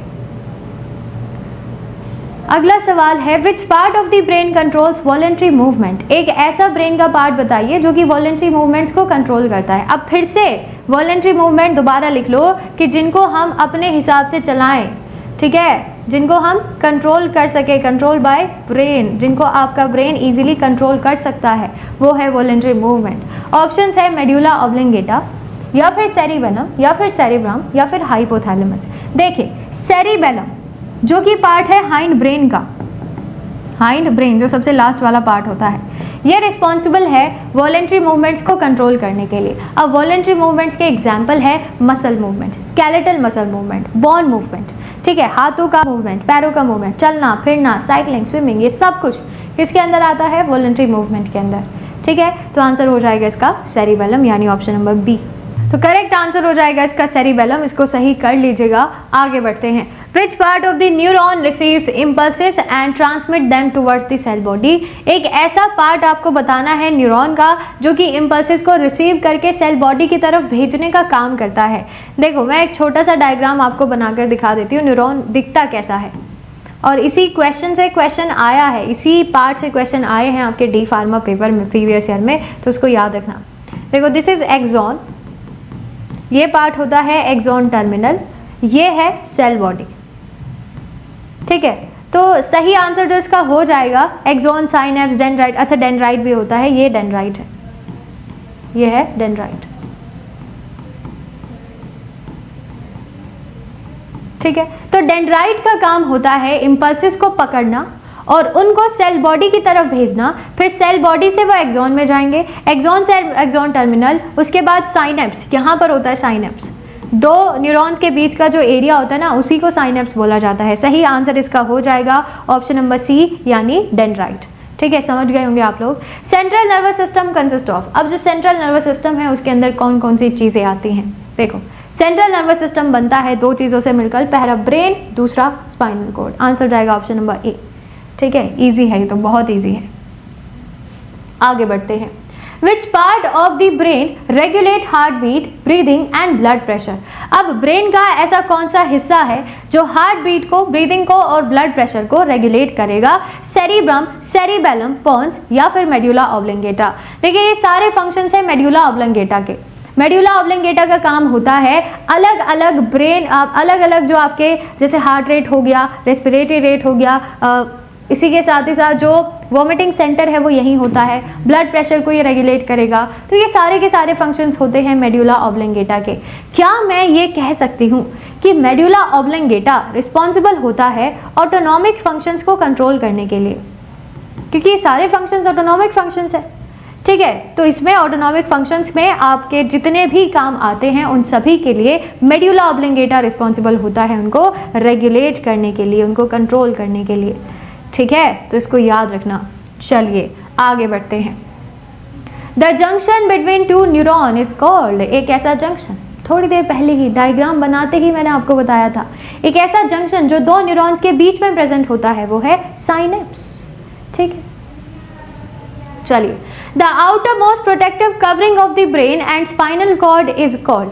अब outer covering brain and spinal cord के चारों तरफ जो प्रेजेंट होती है उसको हम क्या कहते हैं? पेरिटोनियम, प्लूरा, मेनिंजेस या एंडोथेलियम। देखो मैं छोटा सा डायग्राम आपको बनाकर दिखाती हूँ कि कैसे ये सारी चीज़ें होंगी, है ना, आपको अच्छे से समझ में आ भी जाएगा। मान लीजिए कि ये मेरे पास स्पाइनल कॉर्ड है, ठीक है, ब्रेन का तो डायग्राम नहीं बना सकते हैं, तो इसके बाहर लेयर्स होती हैं जिनको मेनिंजेस बोला जाएगा, ठीक है। अब मैं अगर मेनिंजेस का एक पूरा डायग्राम बनाऊं तो ये कैसा होता है, देखिए मेनिंजेस की 3 लेयर्स पाई जाती हैं, ठीक है। ये मान लो सबसे अंदर वाली है, इसका नाम है पायामेटर, इनर। बीच वाली एरेक्नॉइड, और ये ड्यूरा, आउटर, ठीक है। इन तीनों का एक ही काम होता है कि प्रोटेक्शन प्रोवाइड करना, अल्टीमेट प्रोटेक्शन प्रोवाइड करना सेंट्रल नर्वस सिस्टम को, चाहे उसके अंदर ब्रेन हो या फिर स्पाइनल कॉर्ड हो। यहीं पर सेरिब्रोस्पाइनल फ्लूइड भी भरा हुआ होता है जो प्रोटेक्शन में हेल्प करेगा, ठीक है। तो आंसर हो जाएगा इसका ऑप्शन नंबर सी, यानी मेनिंजेस, ठीक है। समझ में आया? ब्रेन और स्पाइनल कॉर्ड के चारों ओर ये पाई जाती हैं 3 layers. Which lobe of the brain is responsible for vision? Vision के लिए कौन रिस्पॉन्सिबल होता है? बहुत आसान है, आंसर जाएगा ऑक्सीपिटल लोब, ठीक है। देखो क्या मैं सवाल क्या पूछना चाह रही थी कि कोई भी चीज़ अगर आप देखते हो तो ऑप्टिक नर्व के थ्रू आपके ब्रेन तक पहुंचती है, लेकिन ब्रेन में ऐसा कौन सा पार्ट है जहां पर वो प्रोसेस की जाती है? आंसर हो जाएगा इसका ऑक्सीपिटल लोब, जो सेरिब्रम का पार्ट है। देखो सेरिब्रम 4 पार्ट्स में डिवाइडेड होता है जो आपके सामने दिए भी गए हैं। ये है सेरिब्रम का पहला पार्ट, फ्रंटल, इसके पीछे होता है पैराइटल, पैराइटल के ही नीचे पाया जाता है ऑक्सीपिटल, टेम्पोरल, एंड टेम्पोरल से पीछे होता है ऑक्सीपिटल। यही ऑक्सीपिटल लोब है जो इस विजन को प्रोसेस करने के लिए ज़रूरी होता है, विजन स्टिमुलाई को प्रोसेस करने के लिए ज़रूरी होता है, ठीक है। Which part of the nervous system control involuntary actions like digestion and heart rate? अब जैसे कुछ आपको यहाँ पर ऐसे एक्शंस दिए गए हैं जो कि इनवॉलेंटरली कंट्रोल किए जाते हैं, जैसे डाइजेशन है, हार्ट रेट है, तो कौन इन काम को कंट्रोल करता है? सेंट्रल, सोमैटिक, ऑटोनॉमिक या पेरिफेरल? नाम को ध्यान से पढ़िए, आंसर मिल जाएगा आपको। ये सब ऑटोनॉमिक फंक्शंस हैं और इनके लिए ज़रूरी होता है ऑटोनॉमिक फंक्शन सिस्टम, जिसमें सिंपैथेटिक, पैरासिम्पैथेटिक, एंट्रिक, ये सारी चीज़ें आती हैं, जो हार्ट रेट, रेस्पिरेटरी रेट, ठीक है, ब्लड प्रेशर, आपके जो प्यूपिल का डायलेशन, कॉन्स्ट्रिक्शन, ये सारी चीज़ें होती हैं, ब्रोंकाई का डायलेशन, कॉन्स्ट्रिक्शन, ये सब कुछ क्लियर। इन सभी को रेगुलेट करने के लिए कौन ज़रूरी होता है? Autonomic function, autonomic nervous system, ठीक है। क्लियर हो गया है? तो आंसर जाएगा इसका option number C. Which type of nerve carries messages from the body to the brain? अब देखो जो नर्व्स है हमारे पास उसके मेजरली 3 टाइप्स होते हैं, एक होती है मिक्स्ड, एक मोटर, एक सेंसरी। मैं तीनों का काम आपको बता देती हूँ। मोटर नर्व का काम है कि किसी भी प्रकार की इंफॉर्मेशन अगर आपको ब्रेन से किसी भी ऑर्गन तक पहुँचानी है तो वो आप मोटर नर्व के थ्रू पहुँचाएंगे। सेंसरी नर्व होती है जो किसी ऑर्गन से किसी सेंस या किसी भी स्टिमुलाई को सेंस करके वापस ब्रेन तक लेकर जाने का जो काम करेगा, ये काम सेंसरी नर्व का होता है, ठीक है। और मिक्स्ड इन दोनों की तरह ही काम करता है, क्लियर। तो आंसर क्वेश्चन के अकॉर्डिंग क्या होगा? बॉडी से ब्रेन तक चीज़ों को लेकर जाएगा, आंसर हो जाएगा इसका सेंसरी न्यूरॉन या सेंसरी नर्व, ठीक है, ऑप्शन नंबर सी। चलिए, the primary male reproductive organ is, क्या है प्राइमरी मेल रिप्रोडक्टिव ऑर्गन? सबको पता होगा, आंसर हो जाएगा इसका टेस्टिस, ठीक है। इसका काम होता है मेल गैमेट यानी स्पर्म बनाना और टेस्टोस्टेरोन बनाना, जो कि मेन मेल सेक्स ऑर्गन होता है, सेक्स हार्मोन होता है, ठीक है। तो आंसर हो जाएगा इसका टेस्टिस। पेयर्ड होती हैं, बॉडी से बाहर प्रेजेंट होगी। The site of fertilisation in the female reproductive system is usually uterus, cervix, ovary या फेलोपियन ट्यूब। देखिए, आंसर जो इसका होगा वो तो वैसे फेलोपियन ट्यूब होगा, जो कैसे होती हैं ये, ठीक है, ऐसे प्रेजेंट होंगी। ये फेलोपियन ट्यूब है। इसी फेलोपियन ट्यूब में एक जगह पाई जाती है बीच वाली, जिसको कहा जाएगा एम्पुला, और इसी एम्पुला में मेन फर्टिलाइजेशन होता है, ठीक है। यानी इधर से आएगा स्पर्म, यहां से आएगी ओवम, यहां से स्पर्म, और यहां पर होगा फर्टिलाइजेशन, ठीक है, ऐसे होता है। एंड फर्टिलाइजेशन के बाद इम्प्लांटेशन के लिए ये इधर ही आ जाएगा आपके यूट्रस में, सर्विक्स के थ्रू बॉडी से एंटर करेगा, ओवरी से रिलीज होता है ओवम। तो सही आंसर हो जाएगा इसका फेलोपियन ट्यूब। चलिए, फेलोपियन ट्यूब में भी एम्पुला मेन साइट है फर्टिलाइजेशन की, ये याद रखना। जो फेलोपियन ट्यूब है उसके 3 मेन पार्ट्स होते हैं, इनफंडिबुलम, एम्पुला, इस्थमस, जिसमें से एम्पुला वो जगह है, ठीक है, फर्टिलाइजेशन के लिए। The hormone responsible for the development of secondary sexual characteristics in male, अभी मैंने आपको बताया था इसी हार्मोन का नाम, आंसर है टेस्टोस्टेरोन, क्योंकि यही है। एस्ट्रोजन, प्रोजेस्टेरोन, प्रोलैक्टिन फीमेल में पाया जाता है, सिर्फ टेस्टोस्टेरोन है यहाँ पर जो मेल में पाया जाएगा, और जो सेकेंडरी सेक्सुअल कैरेक्टरिस्टिक्स होते हैं उनको डेवलप करने के लिए भी यही ज़रूरी है। चलिए, the female reproductive organ where implantation of the fertilized egg occur. देखो, अभी डायग्राम से ही मैंने आपको समझाया था कि जैसे ये है ना, एक ही साइड बना रही हूँ मैं, यहाँ पर फर्टिलाइजेशन हुआ, फर्टिलाइजेशन के बाद ये यूट्रस होता है, इसी यूट्रस में वो एंटर करेगा फर्टिलाइज्ड एग, जहाँ पर इम्प्लांटेशन होता है, ठीक है, जहाँ पर इम्प्लांटेशन होगा। तो सही आंसर जाएगा इसका यूट्रस। क्लियर, इम्प्लांटेशन की जो साइट होती है फीमेल की बॉडी में वो यूट्रस है, वॉम्ब, ठीक है, यही है। Which hormone is mainly responsible for ovulation? Ovulation का मतलब होता है ओवम, ओवरी से जब रिलीज हो जाता है उसी प्रोसेस को हम ओव्यूलेशन कहेंगे। तो एक ऐसा हार्मोन जो इस ओव्यूलेशन के लिए ज़रूरी होता है वो है ल्यूटिनाइजिंग हार्मोन, ठीक है। जैसे ही ल्यूटिनाइजिंग हार्मोन का बॉडी में लेवल हाई हो जाएगा या इसका सिक्रीशन जब बढ़ जाता है तभी ओव्यूलेशन का प्रोसेस हो जाएगा।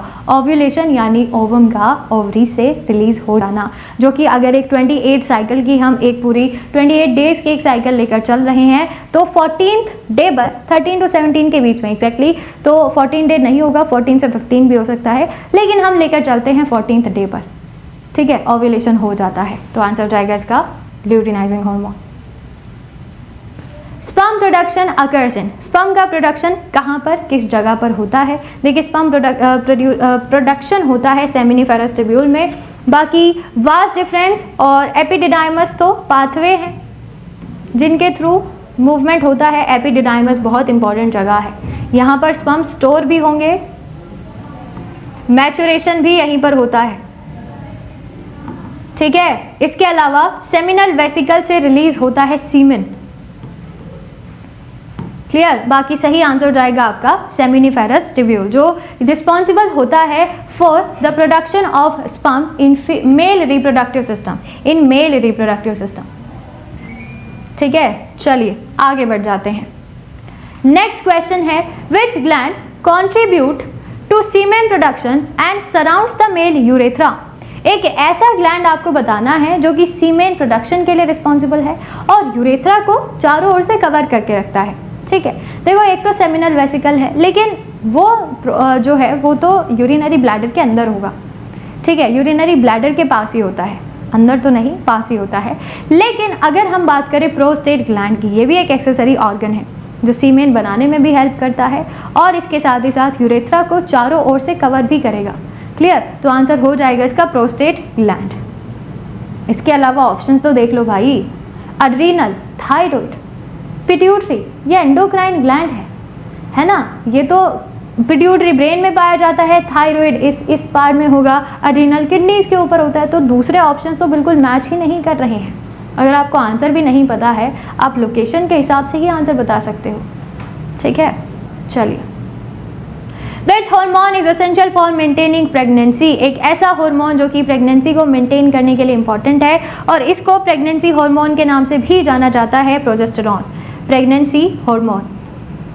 जब तक इसका लेवल हाई है तो एक फीमेल के प्रेग्नेंट होने के चांसेस काफ़ी ज़्यादा होते हैं। आंसर हो जाएगा इसका ऑप्शन नंबर डी। और आज की इस क्लास का सेकेंड लास्ट क्वेश्चन है, the number of chromosome in a human gamete is. अब ह्यूमन गैमेट में कितने टोटल नंबर ऑफ क्रोमोसोम्स पाए जाते हैं? आपको सबको पता होगा, आंसर हो जाएगा 46 होगा, क्योंकि यहाँ पर पेयर्स नहीं पूछा है। अगर पेयर्स पूछते आंसर होता 23, तो इसको करेक्ट कर लेना, आंसर इज 46, ठीक है। चलिए, and last question, the structure that connects the foetus to the placenta is. एक सेकेंड, हाँ 46 ही होगा, क्योंकि अगर पेयर्स पूछते तब आंसर होता 23, ठीक है, तो इसको सही कर लेना।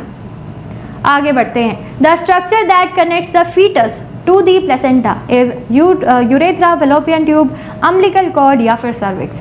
देखिए, अम्बिलिकल कॉर्ड एक ऐसा स्ट्रक्चर होता है जो कि फीटस को प्लेसेंटा के साथ कनेक्ट करके रखेगा ताकि एक्सचेंज हो सके चीज़ों का बहुत ईजिली, एक कनेक्शन बना रहे, है ना। तो आंसर हो जाएगा अम्बिलिकल कॉर्ड।